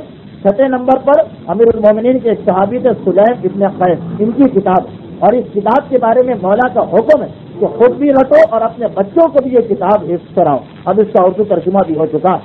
7ویں نمبر پر عبداللہ ابن رافع کی کتاب ہے. 8ویں نمبر پر میثم سمار کی. 9ویں نمبر پر حسن بصری کی. اور 10ویں نمبر پر صحیفہ کاملہ. یہ پہلی 10 کتابیں ہیں جو اسلام میں لکھی گئی جس میں ابو ذر غفاری کی کتاب 4 نمبر پر. تو معصومین کے علاوہ ابو ذر غفاری دوسرے شخص سلمان فارسی کے بعد جنہوں نے اسلام کے اندر کتاب لکھنے کا کام کیا تھا. یہ وہ علوم دل چاہ رہا تھا کہ ان علوم کو آپ کے سامنے پیش کروں. صرف ایک نصیحت جو پیغمبر اسلام نے ابو ذر غفاری کو کی، اس نصیحت کی تشریح میں علامہ مجلسی نے ایک ضخیم کتاب عین الحیات لکھ دی، اور بڑی اہم ابو ذر کی نصیحتیں اردو میں بھی یہ کتاب کا مل جاتا. خاص طور پر میری نصیحت ہے تمام مومنین کو کہ ان نصائح کو ضرور پڑھیں. ابو ذر غفاری کے وہ علوم جو انہوں نے پیغمبر اسلام سے حاصل کیے. ابو ذر غفاری کو پیغمبر سے محبت کتنی تھی؟ جنگ تبوک کا واقعہ. جنگ تبوک جو 9 سال ہوئی تھی ہجرت کے بعد، 9 ہجری کے اندر، اور اسی جنگ تبوک میں وہ روایت آ رہی ہے جس پر ابو ذر غفاری کی بعد کی زندگی کے تمام حالات گواہی دیتے ہیں. 9 ہجری جنگ تبوک، روم کے بادشاہ ہرقل نے 40,000 فوج تیار کی اور مدینے میں اطلاع کہ یہ فوج مدینے آنا چاہتی تاکہ مسلمانوں کو ختم کر دیا جائے. پیغمبر اسلام نے سنا، ایک مرتبہ تمام اہل مدینہ کو جمع کیا اور جمع کر کے چلے کہ ہم اس سے پہلے کہ وہ ہم تک پہنچے راستے میں ان کا مقابلہ کریں گے تاکہ مدینہ خطرے سے محفوظ رہنے پائے. امیر المومنین کو پہلی مرتبہ پیغمبر اسلام اس جہاد میں اپنے ساتھ نہیں لے گئے کیونکہ علم رسالت سے پیغمبر کو معلوم تھا کہ کوئی جہاد ہوگا نہیں. امیر المومنین کو چھوڑ گئے اور مدینے میں اپنا حاکم بنا گئے. ادھر پیغمبر اسلام مدینے سے باہر گئے اور ادھر مدینے میں منافقین نے خبر اڑا دی کہ پیغمبر علی سے ناراض ہو گئے، اسی لیے بچے اور بوڑھے کو لے گئے اور علی کو چھوڑ کر چلے گئے. یہ خبر اڑائی گئی، افواہ پھیلائی گئی مدینے میں جو منافقین تھے انہوں نے، اور مدینے کی عورتوں میں اور مدینے کے بہت ہی بوڑھے لوگوں میں. خبر اتنی زیادہ پھیلی کہ اب امیر المومنین یہ سمجھنے لگے کہ میری ذمہ داری کہ اس افواہ کی تردید کروں. چنانچہ مدینہ چھوڑ کر نکلے پیغمبر کے لشکر کے پیچھے اور مقام جرف میں جا کر پیغمبر کے لشکر سے ملے اور بتایا کہ اللہ کے رسول آپ کے جانے کے بعد مدینہ کے اندر منافقین نے عورتوں اور بوڑھوں میں یہ خبر پھیلا دی. اس وقت وہ مشہور حدیث پیغمبر اسلام نے ارشاد فرمائی کہ الا ان ترضى، کہ اے علی کیا تم اس پر راضی نہیں؟ انت منی بمنزلت ہارون من موسیٰ الا لا نبی بعدی، کہ اے علی تمہاری وہی منزلت میرے پاس ہے جو ہارون کی منزلت موسیٰ کے پاس تھی، بس فرق یہ ہے کہ میرے بعد کوئی نبی نہیں ہوگا. اس اعلان رسالت کے بعد امیر المومنین واپس آئے اور لشکر اسلام آگے بڑھتا رہا. یہ تاریخ کا بہت اہم لشکر ہے، مسلمانوں کی بہت اہم لڑائی، اس لیے کہ اس میں لڑائی نہیں ہوئی تھی، لیکن اسی جنگ سے واپسی سے وہ واقعہ پیش آیا تھا کہ جب منافقین نے یہ دیکھ کر کہ علی موجود نہیں ہے رسول کی حفاظت کے لیے، ایک پہاڑ کے اوپر جا کر پناہ لی تھی اور سوچا تھا کہ جب رسول کا اونٹ 2 پہاڑیوں کے بیچ میں سے گزرے گا تو ہم اوپر سے پتھر گرائیں گے اور پیغمبر اسلام کو ان پتھروں سے ہلاک کر دیں گے. پیغمبر اسلام کے اونٹ کی نہاد ایک روایت کے مطابق عمار یاسر تھامے ہوئے تھے اور حذیفہ الیمانی پیغمبر کے ساتھ اس اونٹ کے اوپر سوار تھے. اور جب اس گھاٹی میں سے یہ اونٹ گزرا تو پیغمبر نے اس وقت ایک منافق کے بارے میں حذیفہ الیمانی کو اطلاع دے دی تھی. بجلی چمکی تھی، سب کے چہرے نظر آ گئے تھے، منافقین گھبرا کے بھاگے تھے کہ رسول نے ہم کو دیکھ لیا، ہماری سازش ظاہر ہو چکی. اور یہی وجہ تھی کہ یہ منافقین جن کے نام بتائے گئے جس میں ایسے عظیم لوگ شامل ہیں کہ اگر انسان ان کا نام بتا دے تو ایک فساد برپا ہو جائے گا، اور ان لوگوں کو بھی یہ احساس تھا. اسی لیے ہمیشہ حذیفہ الیمانی کے خوشامد میں وہ لوگ لگے رہا کرتے تھے. اگر موقع ملا حذیفہ الیمانی کے حالات بیان کرنے کا تو وہاں یہ بات تفصیل سے آئی. تو یہ اہم ترین غزوہ جس کا آغاز حدیث منزلت سے ہوا اور جس کا اختتام منافقین کی سازش سے ناکامی میں ہوا، اس غزوے کے بیچ میں ابو ذر غفاری کی محبت رسول ہمارے سامنے آتی. ابو ذر غفاری اونٹ پر سوار لشکر کے ساتھ، مگر ابو ذر غفاری کا اونٹ بڑا لاغر تھا اور ابو ذر غفاری ہر وقت سوچا کرتے، ان کی خاص عادت ہی تفکر، تو وہ ہمیشہ قافلے کے پیچھے رہا کرتے، پیچھے ان کا اونٹ چلا کرتا. یہاں تک کہ ایک مرتبہ تو ایسا ہوا کہ اونٹ بہت سست پڑ گیا، ابو ذر کی توجہ ہٹ گئی اور یہ لشکر بہت دور نکل گیا. ابو ذر اس لشکر سے دور ہو گئے اور اتنا دور ہو گئے کہ 3 دن کا فاصلہ ہو گیا ابو ذر کے اونٹ میں اور پیغمبر اسلام کے لشکر میں. وہاں لوگوں نے دیکھا اور دیکھنے کے بعد لوگ باتیں بنانے لگے، مذاق اڑانے لگے کہ دیکھا ابو ذر کو، وہ بھاگ گیا، وہ چھوڑ کر چلا گیا لشکر، یہاں سے منہ موڑ گیا. اور ادھر ابو ذر غفاری اپنے تفکر کے اندر بیٹھے ہوئے اور سوچ رہے ہیں کہ میں قافلے کے پیچھے جا رہا ہوں. ایک مرتبہ جب چوکے تو یہ دیکھا کہ میرا اونٹ تو بہت پیچھے رہ گیا. ابو ذر غفاری نے فوراً اونٹ کو دوڑایا، پوری کوشش کی کہ میں اس لشکر اسلام کے ساتھ شامل ہو جاؤں، مگر ابو ذر غفاری کا اونٹ نہ دوڑ سکا. یہاں تک کہ ابو ذر غفاری تنگ آ گئے، اس اونٹ سے گھبرا گئے، چنانچہ اونٹ کو چھوڑا، اترے، تمام سامان اپنے کاندھے پر ڈالا اور اب پیدل چلنے لگے کہ میں لشکر اسلام کے ساتھ جا کر ملحق ہو جاؤں گا۔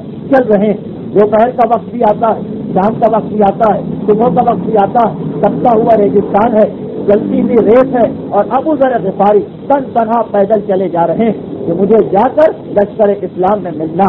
چلتے چلتے پیاس سے ابو ذر غفاری کی بری حالت ہو گئی، زبان سوکھ کر باہر لٹک گئی، اور ابو ذر غفاری اب پانی کو تلاش کرتے ہوئے جا رہے ہیں۔ ایک مرتبہ نگاہ پر راستے میں ایک چشمہ نظر آیا، ایک گڑھا نظر آیا جس میں پانی تھا بارش کا بھرا ہوا۔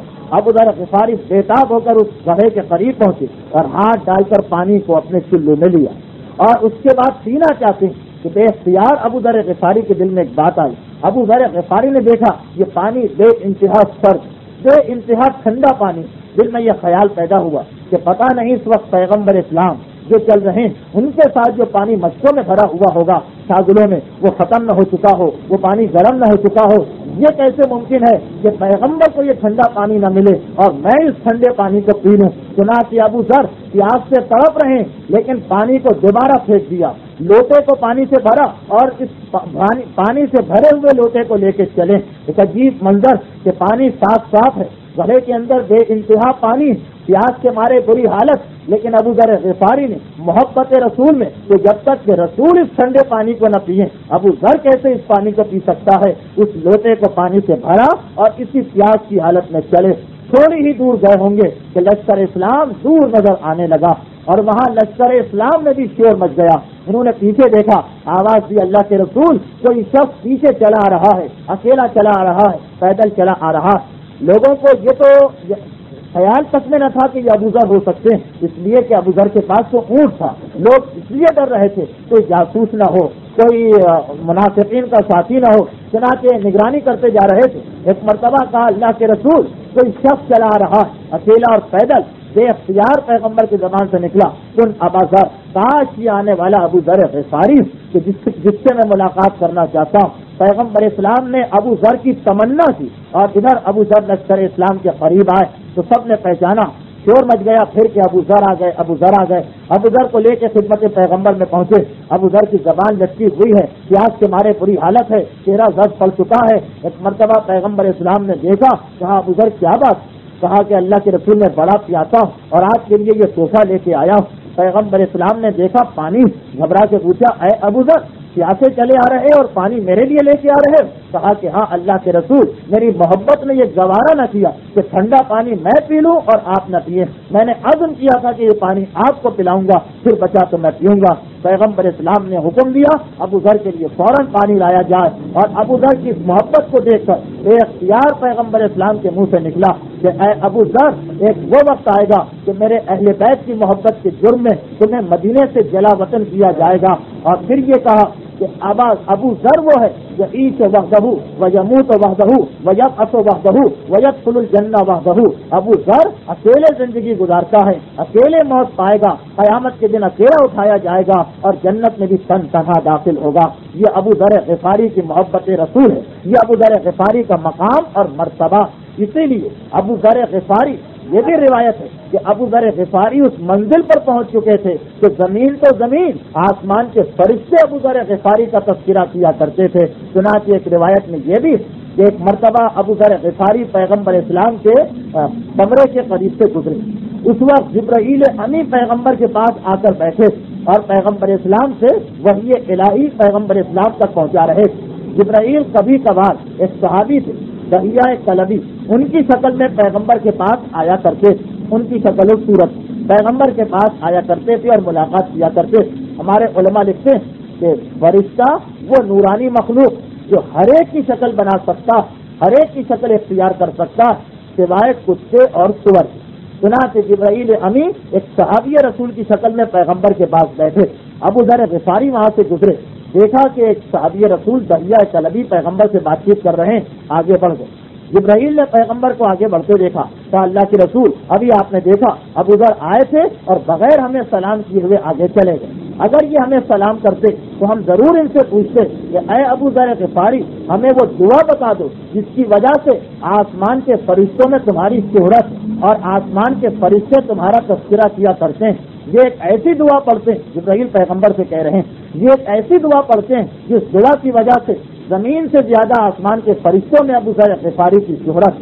اور پھر جبرائیل چلے گئے. واپسی میں ابو ذر غفاری گزرے، دیکھا کہ پیغمبر خالی ہیں. قریب آئے، پیغمبر نے کہا کہ اے ابو ذر غفاری اب سے تھوڑی دیر پہلے تم ہمارے پاس کیوں نہیں آئے تھے؟ کہا کہ اللہ کے رسول آپ کے پاس ایک صحابی بیٹھے، میں نے دیکھا کہ وہ آپ سے بہت چپکے چپکے گفتگو کر رہے ہیں، تو میں نے یہ سوچا کہ شاید کوئی اہم بات ہے، راز کی بات ہے، میں نے بیچ میں مداخلت کرنا مناسب نہ سمجھا. کہا کہ اے ابو ذر وہ کوئی صحابی نہیں تھے، جبرائیل امی تھے جو تمہیں سلام کہہ گئے اور یہ کہہ گئے ہیں کہ تم وہ دعا بتاؤ جس کی پڑھنے کی وجہ سے زمین سے زیادہ آسمان کے فرشتوں میں تمہاری شہرت ہے. تو ابو ذر غفاری نے وہ دعا پیغمبر اسلام کو سنائی. اللہم انی اسألک الایمان بک والتصدیق بنبیک والعافیۃ من جمیع البلاء والشکر علی العافیۃ والغنی عن شرار الناس. کہ خدا بندہ میں تجھ سے سوال کرتا ہوں ایمان کا اور تیرے نبیوں کی تصدیق کا اور ہر مصیبت میں صبر کا اور ہر مصیبت میں عافیت کا، ہر مصیبت سے عافیت اور آرام کا اور اس عافیت اور آرام کی حالت میں شکر کا اور بدترین لوگوں سے بے نیاز رہنے کا. یہ دعائیں ابو ذر غفاری کے نام سے کتابوں میں موجود. یہاں پر ابو ذر کے بارے میں دو اور اہم روایتیں سامنے آتی ہیں، لیکن کیونکہ اس دو روایتوں کے بیان کرنے سے وقت کافی گزر جائے گا اور وہ اہم موضوع رہ جائے گا جو ابو ذر کی زندگی کا ایک اہم ترین مسئلہ اور جس پر گفتگو کے آغاز سے قبل میں پھر یہ بیان کر دینا ضروری سمجھتا ہوں کہ یہ کوئی عام تقریر نہیں اور نہ ہی یہ اس تقریر کا مقصد کسی کے جذبات کو مشتعل کرنا یا کسی کے عقیدے کو ٹھیس پہنچانا. یہ کچھ تاریخی حقائق جو ہر مورخ نے اپنی اپنی کتاب میں لکھے اور کیونکہ یہ صرف ایک خاص عقیدہ رکھنے والوں کی نشست ہے، انہیں خاص عقیدہ رکھنے والوں کے سامنے ان تاریخی حقائق کو پیش کیا جا رہا ہے جو تمام مسلمان مانتے ہیں اور عامت المسلمین کے دل کو تکلیف نہ پہنچے اس کا خیال کرنے کی وجہ سے آج یہ تقریر بغیر مائک کے ہو رہی. اب ابو ذر غفاری کی زندگی کا ایک اہم ترین حصہ شروع ہوتا. ابو ذر غفاری کے بارے میں دو تین بہت اہم روایتیں ابھی باقی رہ جاتی ہیں لیکن وہ انشاءاللہ پھر کسی مجلس میں بھی بیان ہو سکتی ہیں. ابو ذر غفاری 11 ہجری تک ہر مقام پر صحبت پیغمبر میں اور ابو ذر غفاری ان چند صحابیوں میں سے ایک ہیں جنہیں ردیف النبی ہونے کا اعزاز ملا. عربوں میں ایک عام قاعدہ و دستور کہ جب کوئی آدمی سواری پر بیٹھتا تھا تو کبھی اکیلے نہیں بیٹھتا، اپنے پیچھے کسی اور کو بٹھاتا اور وہ پیچھے بیٹھنے والا آگے بیٹھنے والے کی کمر میں ہاتھ ڈال کر بیٹھا کرتا. اس پیچھے بیٹھنے والے کو عرب لوگ ردیف کہا کرتے ہیں. تو ابو ذر غفاری وہ صحابی جنہیں اکثر ردیف النبی ہونے کا اعزاز ملا تھا کہ پیغمبر اونٹ پر، گھوڑے پر، بلکہ جب خچر اور گدھے پر سواری کرتے تب بھی ابو ذر غفاری کو اپنے ساتھ بٹھایا کرتے تھے اور اپنا ساتھی اور ردیف بنایا کرتے تھے. ابو ذر غفاری پیغمبر کے زمانے میں زہد و تقویٰ کے ساتھ پیغمبر سے علم حاصل کرتے ہوئے پیغمبر کی محبت کا اظہار کرتے ہوئے زندگی گزار رہے ہیں. ایک مرتبہ 28 صفر سن 11 ہجری کا وہ دن آ گیا جس دن پیغمبر اسلام کا انتقال ہو گیا. یہ خبر بجلی بن کر ان تمام اصحاب رسول کے اوپر پڑی کہ جو محبت رسول میں سرشار تھے. لوگ چیخنے لگے، ماتم کرنے لگے، گریبان پھاڑے گئے، آنکھوں سے آنسو نکل آئے، سر کو پیٹا گیا. سلمان فارسی، ابو ذر غفاری، عمار یاسر، پیغمبر اسلام کا ماتم کیا جا رہا. اور عین یہی وہ وقت تھا جب دوسری طرف کچھ مصلحتوں کی بنا پر کچھ لوگوں نے کچھ اور سوچا اور امیر المومنین اور خاندان بنی ہاشم جو پیغمبر اسلام کی تجہیز و تقسیم میں مشغول تھا اور وہاں دوسری طرف حکومت کا اور نیابت رسول کا فیصلہ ہو رہا تھا. یہ بہت تلخ بات ہے اور اس میں ضرور اس قسم کی بات آ جاتی ہے کہ جس سے لوگوں کے دل کو تکلیف پہنچے، اس لیے ہم اس کو بالکل نظر انداز کرتے ہوئے آگے بڑھ جاتے ہیں. البتہ صرف اتنا بیان کرنا ضروری کہ صحیفہ بنی سعادہ میں جو کچھ ہوا اور جس طریقے سے تقریریں ہوئی اور خلافت جس طریقے سے کسی کو ملی، اس کی پوری اطلاع ابو ذر غفاری نے آ کر امیر المومنین کو دی تھی. ابو ذر غفاری نے اس وقت 2 صحابیوں کے قریب کھڑے تھے جب ان 2 صحابیوں نے صحیفہ کی جانب جانے کا ارادہ کیا. میں ان کے نام نہیں لیتا لیکن آپ سمجھ جائیے جب وہ 2 صحابی چلے تو ابو ذر غفاری ایک مرتبہ ان کے انداز سے کچھ مشکوک ہو گئے. چنانچہ ابو ذر غفاری نے ان کا تعاقب کیا اور ان کے ساتھ ساتھ اس صحیفے میں داخل ہو گئے. وہاں کی پوری کارروائی کو دیکھا اور دوران کارروائی کھڑے ہو کر ایک تقریر بھی کی اور جس کے اندر پیغمبر اسلام کی روایتیں، قرآن کی آیتیں اور امیر المومنین کا حق بتایا بھی، لیکن وہاں کا ماحول کچھ اور ہی تھا۔ ابو ذر غفاری کی تقریر کسی نے نہ سنی۔ ابو ذر وہاں سے پلٹ کر امیر المومنین کے پاس آئے اور سقیفہ کی پوری اطلاع، یہ تو علم امامت سے ہوگی معصوم کے پاس، ظاہری اعتبار سے ابو ذر غفاری نے دی تھی، یہ بھی ابو ذر غفاری کا ایک خدمت تھی اہل بیت رسالت کے لیے۔ اس کے بعد اس میں امیر المومنین سے ابو ذر غفاری خاموش بیٹھ گئے اور انہوں نے کسی قسم کا کوئی قدم نہیں اٹھایا، اس لیے کہ اب جو حکومت آئی یہ وہ تھی کہ جس نے ظاہری اعتبار سے بہرحال اسلام کو باقی رکھا تھا، اس لیے ابو ذر غفاری بھی خاموش ہے، امیر المومنین بھی خاموش ہے۔ ابو ذر غفاری کو پھر تاریخ ہمیں پیش کرتی ہے اس وقت کہ جب بہت تھوڑے سے صحابی بلائے گئے تھے، یعنی بعد شہادت جناب فاطمہ جب جناب سیدہ کی نماز جنازہ پڑھنے کا وقت آیا تو جن 5 یا 6 آدمیوں کو بلایا گیا خاص طور پر دعوت دے کر، ان میں سلمان فارسی کے ساتھ ابو ذر غفاری بھی تھے جنہیں امیر المومنین نے بلایا، اور جب تاریخی شب میں معصومہ کونین کا جنازہ اٹھا تھا تو وہ چند آدمی جن سے امیر المومنین نے کہا تھا کہ تم اس خدمت میں ہمارا ساتھ دینا اور فاطمہ کی تقسیم میں ہمارے ساتھ ساتھ رہنا، اس میں ایک ابو ذر غفاری بھی تھے جو نماز جنازہ میں بھی ساتھ ہیں اور تقسیم میں بھی ساتھ ہیں۔ اس کے بعد ابو ذر غفاری خاموش ہو جاتے ہیں، یہاں تک کہ وہ وقت آ گیا جب ابو ذر غفاری مدینہ چھوڑ کے شام چلے گئے۔ دوسری حکومت چل رہی تھی، دوسری خلافت کا زمانہ تھا۔ ابو ذر غفاری پیغمبر اسلام نے ایک وصیت کی تھی ابو ذر غفاری اور بتایا تھا کہ جب مدینے کی آبادی اتنی ہو جائے تب تم مدینہ چھوڑ کے شام چلے جانا۔ دوسری خلافت میں مملکتیں فتح ہونے سے مدینے کی آبادی بڑھ گئی، چنانچہ ابو ذر غفاری مدینہ چھوڑ کے شام چلے گئے اور شام میں جانے کے بعد کمبلوں سے ایک جھوپڑی بنائی اور اسی میں اپنی بیوی اور بیٹے کے ساتھ زندگی گزارنے لگے۔ ابو ذر غفاری وہاں پر تھے، اسی وقت جناب بلال حبشی بھی شام میں موجود اور وہ واقعہ بھی ابو ذر کے سامنے پیش آیا کہ شام کے لوگوں نے مجبور کیا بلال حبشی کو کہ ایک مرتبہ ہم آپ کی اذان سننا چاہتے ہیں۔ بلال انکار کر رہے تھے، اب رسول کے بعد اذان دینے کو دل نہیں چاہتا، بڑا اصرار کیا، بلال نے اذان دی اور ابو ذر غفاری وہ صحابی تھے جنہوں نے اذان سن کر جو روتے روتے بے ہوش ہو گئے۔ یہاں تک کہ دوسری خلافت کا زمانہ ختم ہوا اور ابو ذر کو اطلاع ملی شام میں کہ خلیفہ ثانی پر ایک غلام نے حملہ کیا ہے، وہ زخمی ہو گئے ہیں اور اپنے بعد 6 آدمیوں کی انہوں نے ایک شورا بنائی ہے اور یہ طے کیا ہے کہ ان میں سے کسی ایک کو خلافت ملے گی۔ ابو ذر نے سنا، فوراً ابو ذر نے اونٹ کو تیار کیا اور شام سے مدینے کی جانب پلٹے، اس لیے کہ ابو ذر کو یقین تھا کہ ان 6 آدمیوں میں علی جب ان 6 آدمیوں میں شامل تو اب تو کسی اور کو حکومت مل ہی نہیں سکتی، یقیناً علی ہی کو خلافت ملے گی اور یہ خلافت عدل ہوگی، اس میں چل کر رہنا چاہیے۔ یہ تصور کر کے ابو ذر واپس آ رہے ہیں، آدھے راستے پہنچے تھے، مدینے سے آنے والے لوگ ملے، ابو ذر نے پوچھا کہ کیا حال ہے آج کل مسلمانوں کا، علی کی خلافت کیسی جا رہی؟ وہ حیران ہو کر مدینے والے کہتے ہیں کہ کیا بات کر رہے ہو، خلیفہ وقت تو کوئی اور ہے، علی کو تو خلافت نہیں ملی۔ ابو ذر غفاری تاریخ سے بتاتی ہے بے انتہا حیران و پریشان ہوئے، لیکن چل چکے تھے، چنانچہ سیدھے آئے مدینے میں اور مدینے میں آنے کے بعد رہنے لگے۔ تھوڑا عرصہ گزرا اور تھوڑا عرصہ گزرنے کے بعد مدینے کے اندر یہ منظر دیکھا گیا کہ دولت، مسلمانوں کا حق، مسلمانوں کا پیسہ ناجائز طریقے سے خاندان کے لوگوں کو دیا جا رہا۔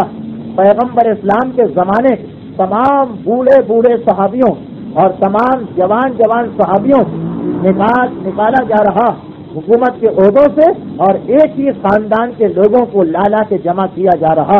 ایسا لگتا کہ یہ صرف ایک خاندان کی حکومت ہے اور اس کا مسلمانوں سے کسی قسم کا کوئی تعلق اور رشتہ نہیں۔ ابو ذر غفاری اس موقع پر مدینے کے اندر موجود اور یہ منظر انتہائی تکلیف اور دکھ کے ساتھ دیکھ رہے ہیں کہ اس طریقے سے دولت اسلام لٹائی جا رہی اپنے ذاتی عیش و آرام کی خاطر کہ ابو ذر جیسا مجاہد جس نے اس مکے کے ماحول میں الگ اعلان اپنے اسلام کو ظاہر کیا تھا، اس موقع پر کیسے خاموش رہ سکتے تھے۔ چنانچہ ابو ذر غفاری نے جب یہ منظر دیکھا، اب یہ تاریخ کا ایک واقعہ اسے بیان میں کرنا چاہتا لیکن صرف 13-14 منٹ رہ گئے ہیں گفتگو کے اختتام میں، انشاءاللہ جناب ہمارے یاسر کے حالات میں یہ بات تفصیل سے آ جائے گی، لیکن بہت مختصراً میں بتا دوں کہ حالت کیا ہو گئی۔ حاکم وقت کی یہ حالت کہ جب اس کا انتقال ہوا، یہ ایک بات کی بات ہے لیکن ابھی بتا دوں تاکہ ابو ذر غفاری کا مسئلہ سمجھ میں آئے کہ جب حاکم وقت کا انتقال ہوا تو تاریخ کا یہ فقرہ کہ اس نے 50 لاکھ دینار سونے کے سکے کا نام، 50 لاکھ دینار اور 3 کروڑ 50 لاکھ درہم یہ دو چیزیں مدینے میں اس کے گھر سے نکلی. یہ مدینے کے اندر جو گھر تھا اس کے اندر 50 لاکھ سونے کے دینار اور 3 کروڑ 50 لاکھ چاندی کے درہم اس کے گھر سے نکلے تھے. اس کے گھر کے اندر یہ عام طور پہ دیکھا گیا تھا کہ سونے کی بنی ہوئی اینٹیں لگائی گئی تھی. اس کی بیوی کے گلے میں جو سونے کا ہار تھا وہ ہار پورے ملک افریقہ سے جتنا زکوٰۃ و خمس و خراج و عشر جتنا اسلامی ٹیکس جمع ہوا تھا ان سب کا 1/3 سے صرف ایک عورت کے گلے کا ہار بنایا گیا جو حاکم وقت کی بیوی. حالت یہ تھی کہ سونے کی چادر پہنا کرتا تھا, سونے کے سارے دانت اس نے بنوائے تھے, سونے کے ہار استعمال کیے جاتے تھے. یہ حاکم وقت کی حالت. اور ذرا سی بات پر 1 لاکھ 5 لاکھ 10 لاکھ 15 لاکھ درہم و دینار اپنے خاندان کے لوگوں کو تقسیم کیے جا رہے. چنانچہ اس حاکم کی ایک جائیداد خیبر میں تھی جہاں 1000 اونٹ 1000 گھوڑے اور 1000 غلام اس کے مرنے کے بعد تھے. ام القرا میں اس کی جائیداد تھی, حنین کے مقام پر اس کی جائیداد تھی اور ہر جگہ یہی کیفیت تھی. اتنی دولت خاندانی دولت بنا کے جمع کر دی گئی تھی کہ ابو ذر غفاری اس منظر کو دیکھ کے برداشت نہ کر سکے اور انہوں نے پہلی مرتبہ یہ دیکھا مدینے میں سونے کے محل بننے لگے, مدینے کے اندر مینارے اور محل کے کنگورے بلند کیے جانے لگے. ابو ذر غفاری وہ سیدھا سادہ شخص جس نے تمام زندگی سوائے کمبلوں کے جھوپڑے کے کبھی زندگی نہیں گزاری کسی اور چھت کے نیچے, جو پیغمبر اسلام کا زمانہ دیکھے ہوئے تھے, یہ منظر دیکھ کے گھبرا گئے اور ایک مرتبہ تمام مدینے کے اندر تبلیغ کرنا شروع کر دی. یہ دولت اس طریقے سے ذاتی طور پر لٹانا اسلام میں حرام ہے, اسلام اسے جائز نہیں قرار دیتا. یہ مسلمانوں کے خون پسینے کی دولت ہے, اسے ایک حاکم وقت اپنی ذات پر خرچ کر رہا. حاکم نے بڑی کوشش کی ابو ذر غفاری کو خاموش کرنے کی, ابو ذر غفاری کو چپ کرانے کی, یہاں تک کہ ابو ذر غفاری مسجد نبوی میں بیٹھ کر سورہ توبہ کی ایک آیت پڑھا کرتے تھے, والذین یکنزون الذھب والفضہ, کہ وہ لوگ جو سونا اور چاندی جمع کرتے ہیں ولا ينفقونها اور انہیں راہ خدا میں خرچ نہیں کیا کرتے, فبشرہم بعذاب علیم, تو اے رسول انہیں عذاب علیم کی خوشخبری سنائیے. اور قیامت کے دن یہی سونا اور چاندی آگ پر داغ کر اس سے ان کی پیشانی کو, ان کے پیٹوں کو, ان کے سینے کو اور ان کی پشت کو داغا جائے گا, انہیں جہنم میں ڈالا جائے گا. یہ سورہ توبہ کی آیت اکثر ہی مسجد نبوی میں بیٹھ کر ابو ذر غفاری تلاوت کیا کرتے ہیں. حاکم وقت گھبرا گیا اس لیے کہ صریحاً اشارہ اس کی جانب جا رہا تھا. وہی وہ شخص تھا جس نے اپنے گھر میں سونے اور چاندی کی اینٹیں بنا رکھی تھی, لاکھوں اور کروڑوں درہم سونے اور چاندی کے جمع کر رکھے تھے. چنانچہ ابو ذر غفاری کو بلایا گیا, کہا گیا تم حکومت وقت کے خلاف بغاوت کر رہے. ابو ذر غفاری نے کہا کہ میں نے بغاوت کا کوئی کام نہیں کیا, ہاں امر بالمعروف اور نہی عن المنکر کیا گیا. کہا تم قرآن کی وہ آیت کیوں پڑھتے ہو جس سے لوگ ہمارے خلاف ہو سکتے ہیں اور ہم سے بددل ہو سکتے ہیں. ابو ذر غفاری نے جواب دیا کہ اے حاکم وقت, کیا تو مجھے تلاوت قرآن سے روکنا چاہتا؟ یاد رکھ, میں حاکم وقت کی ناراضگی کو برداشت کر سکتا ہوں مگر خدا کی ناراضگی کو برداشت نہیں کر سکتا, اور یہی پیغام میں مسلسل مدینے والوں کو دیا جاؤں گا. یہاں تک کہ حاکم وقت گھبرا گیا اور اس نے سوچا کہ ابو ذر غفاری جن کا مدینے میں بڑا اثر ہے, یہ میرے قابو میں نہیں آ سکتے, انہیں شام کی جانب بھیج دو. شام کا حاکم اس زمانے میں کون تھا آپ میں سے ہر ایک واقف ہے, نام لینے کی ضرورت نہیں. وہ انتہائی چالاک زیرک سیاستدان شخص ہے, وہ ابو ذر غفاری کو دبا لے گا اور کسی نہ کسی طرح انہیں روک دے گا. چنانچہ ابو ذر غفاری کو پہلی مرتبہ جلا وطن کیا گیا, مدینے سے نکال کے شام بھیج دیا گیا. ابو ذر غفاری شام میں آئے, یہاں آئے تو یہاں پہ اور ہی عجیب منظر دیکھا. مدینے کے اندر پھر بھی پیغمبر کا زمانہ دیکھے ہوئے صحابی تھے, وہاں تھوڑا بہت خیال رکھا جاتا تھا شریعت کا. یہاں تو لگ رہا تھا کہ جیسے دینی کوئی اور ہے, مذہبی کوئی اور ہے, شریعتی کوئی اور ہے. اس طرح غریبوں کا پیسہ لٹایا جا رہا ہے کہ ابو ذر غفاری جیسا مجاہد اس کو برداشت نہ کر سکا. یہاں آنے کے بعد اپنے دستور کے مطابق کمبلوں کی ایک جھوپڑی ڈالی, اس میں رہنے لگے. لیکن روزانہ تمام دن کبھی بازار میں, کبھی مسجد میں, کبھی حاکم کے محل کے سامنے ابو ذر غفاری کھڑے ہو جاتے ہیں اور بتانا شروع کر دیتے ہیں کہ اسلام میں دولت کو اس طرح جمع کرنا کہ ایک طرف لوگ پاکوں مر رہے ہیں, دوسری طرف حاکم وقت اپنے اور گھر والوں پر دولت کو لٹا رہا ہے, یہ بالکل حرام ہے. مسلسل ابو ذر غفاری نصیحت کرتے رہے, تبلیغ کرتے رہے, واضح و نصیحت کرتے رہے, یہاں تک کہ ایک مرتبہ جب گزرے اس طرف سے جہاں حاکم شام کا محل بن رہا تھا, اور یہ محل پورا سونے اور چاندی سے بنایا گیا تھا.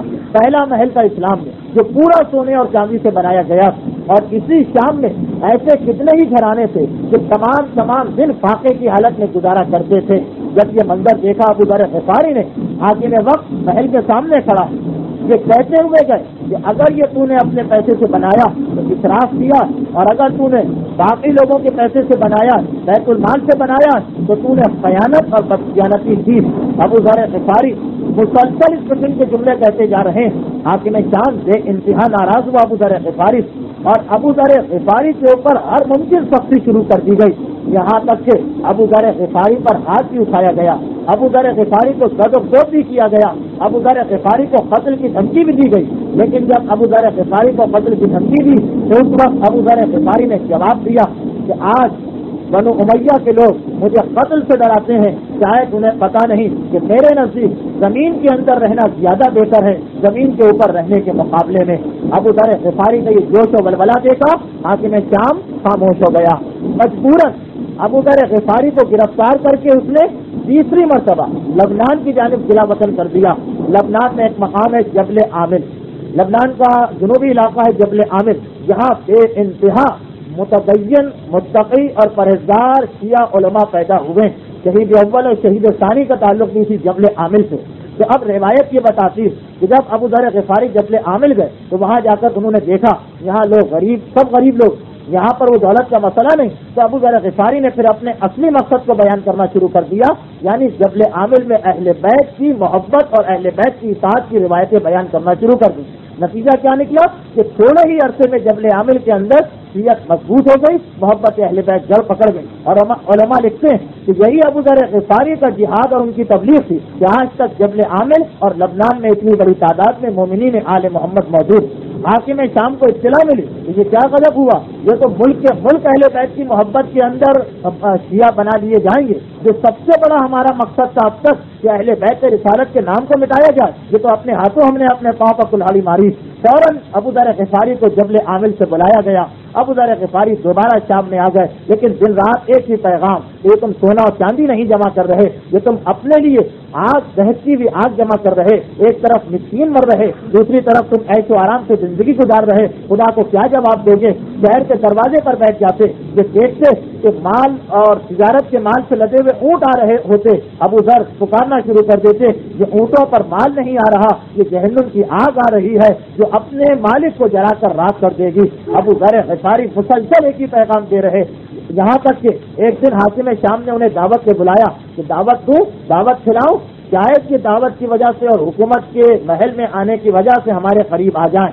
لیکن ابو ذر غفاری دسترخوان پر بیٹھے بے اختیار یہ کہتے ہوئے کھڑے ہو گئے کہ اے حاکم شام، آج تمہارا کیا رنگ ہے، آج تمہارے کیا ڈھنگ ہے، مختلف قسم کے کھانے آ رہے، میدے کی بنی ہوئی روٹیاں آ رہی، تم صبح ایک لباس پہنتے ہو، شام کو دوسرا لباس پہنتے ہو، مگر رسول کا زمانہ تھا کہ تم مدینے کے فقیر ترین لوگوں میں شامل تھے، آج اس طرح سے تم دولت کو لٹا رہے ہو۔ اور یہ کہہ کر حاکم شام کے دسترخوان سے اٹھا۔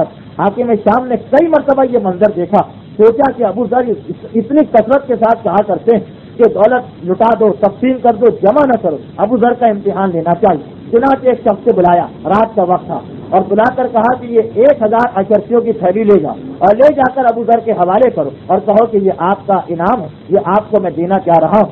اس نے جا کر ابو ذر کے حوالے کیا اور ابو ذر کے حوالے کیا۔ اگلے دن حاکم شام نے اس آدمی کو بلایا اور بلا کر کہا کہ اب تم جاؤ اور جا کر ابو ذر سے کہو کہ کل مجھ سے غلطی ہو گئی تھی، یہ تھیلی آپ کو نہیں دینا تھی، کسی اور کو دینا تھی، آپ مجھے واپس پلٹا دیجیے۔ اور ابو ذر یہ تھیلی تمہیں واپس پلٹا دیں گے، بس ابو ذر کے خلاف ہم جو ثابت کر دیں گے کہ دیکھو دوسروں کو تو کہا کرتے ہیں کہ دولت جمع نہ کرو، ایک رات بھی تمہارے گھر میں پیسے جمع نہیں ہونا چاہیے، اپنے پاس تھیلی آئی تو وہ جمع کر کے رکھ لی۔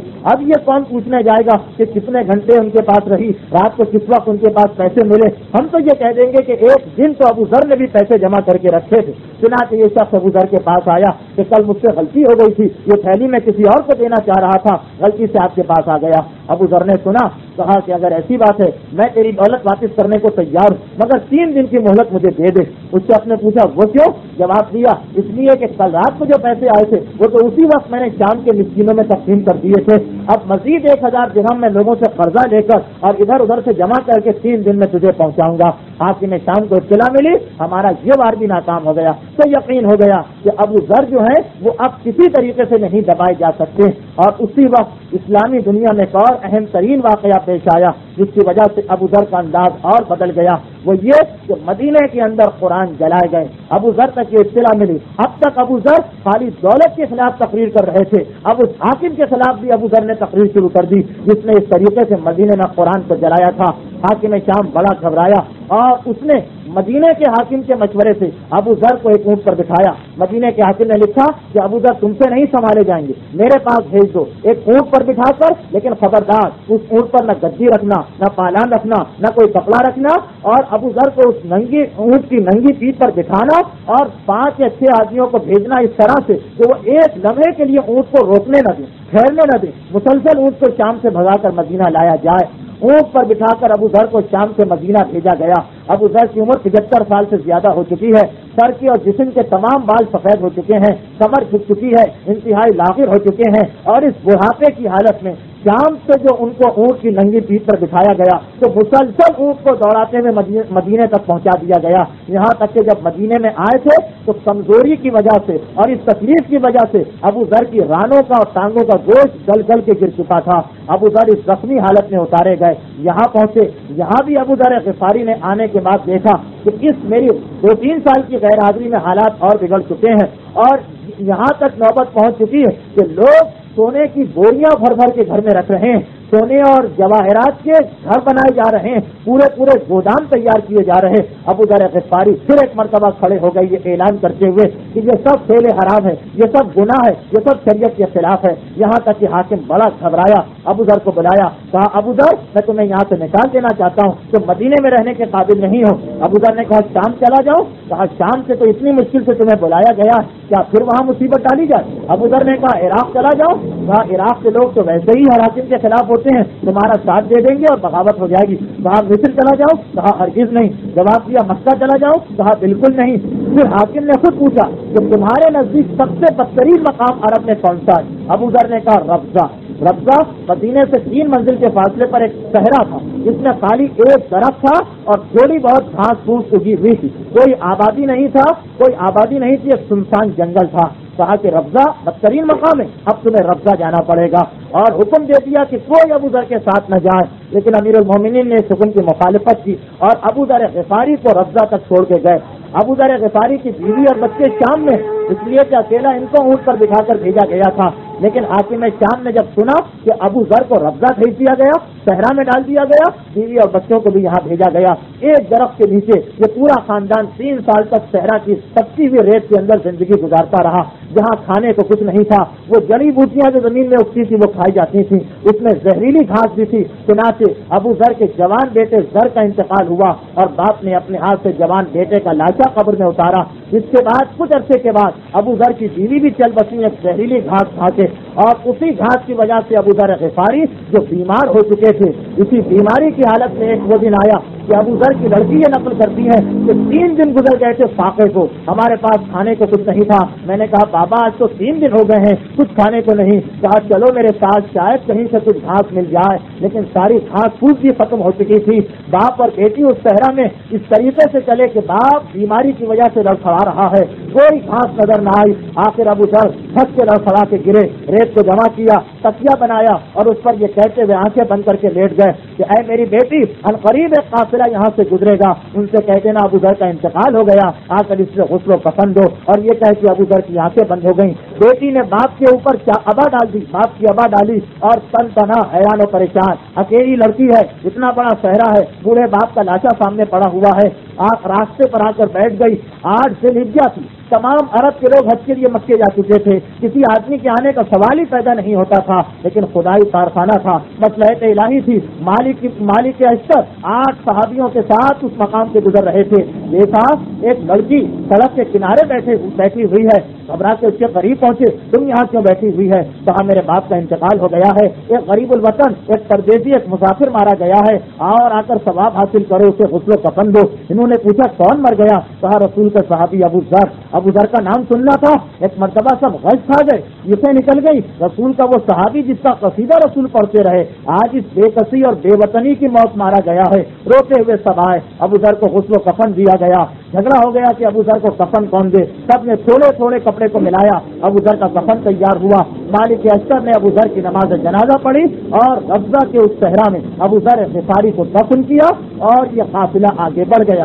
بعد میں حاکم وقت نے ابو ذر کی بیٹی کو مدینے واپس بلا لیا، جہاں ابو ذر کی بیٹی نے رات کو باپ کو خواب میں دیکھا اور باپ نے بتایا کہ میں خدا کی رحمت کے سہارے اس وقت جنت کے اندر بیٹھا ہوا۔ اور اس کے ساتھ ہی حضرت ابو ذر غفاری کے وہ حالات جس کا مجھے انتہائی افسوس ہے کہ میں تفصیل کے ساتھ یہ آخری زندگی کے حالات بیان نہیں کر سکا، جبکہ یہ بڑا اہم مسئلہ تھا، بڑا اہم موضوع، لیکن کیا کیا جائے، مسلسل بولنے کے بعد بھی ہماری گفتگو مکمل نہیں ہو سکی۔ تو صرف اتنا آپ سے وعدہ ہے کہ گفتگو کا یہ حصہ جو بہت اہم ہے، یعنی تیسری خلافت کے دوران ابو ذر غفاری کو کیا اعتراض تھا اس خلافت سے اور کس طرح ابو ذر کا جھگڑا ہوا خلیفہ وقت سے، 5 یا 6 وقت سے ابو ذر غفاری کا جھگڑا ہوا خلیفہ وقت سے اور ابو ذر غفاری کو لاٹھی اٹھانا پڑی اور خلیفہ کے مشیروں کو اپنے عصا سے مارنا پڑا۔ بات اتنی زیادہ بڑھ چکی بلکہ 2-3 دفعہ تو امیر المومنین کو بیچ میں آنا پڑا اور امیر المومنین کو بھی بدترین الفاظ سے خلیفہ وقت نے خطاب کر کے مسجد سے باہر نکلنے کا حکم دیا تھا۔ یہ بڑا اہم مسئلہ ہے تاریخ کا۔ تو آپ سے وعدہ رہا کہ انشاءاللہ جب جناب عمار یاسر کے حالات بیان کیے جائیں گے، تو کیونکہ عمار یاسر کا بھی خلیفہ وقت سے اختلاف تھا، بلکہ ابو ذر کو جو ایک اختلاف تھا وہ یہ بھی تھا کہ عمار یاسر کو کیوں اتنا مارا گیا کہ وہ بیچارے بے ہوش ہو کر گر پڑے۔ تو جب جناب عمار یاسر کے حالات آئیں گے اس وقت میں یہ حالات بھی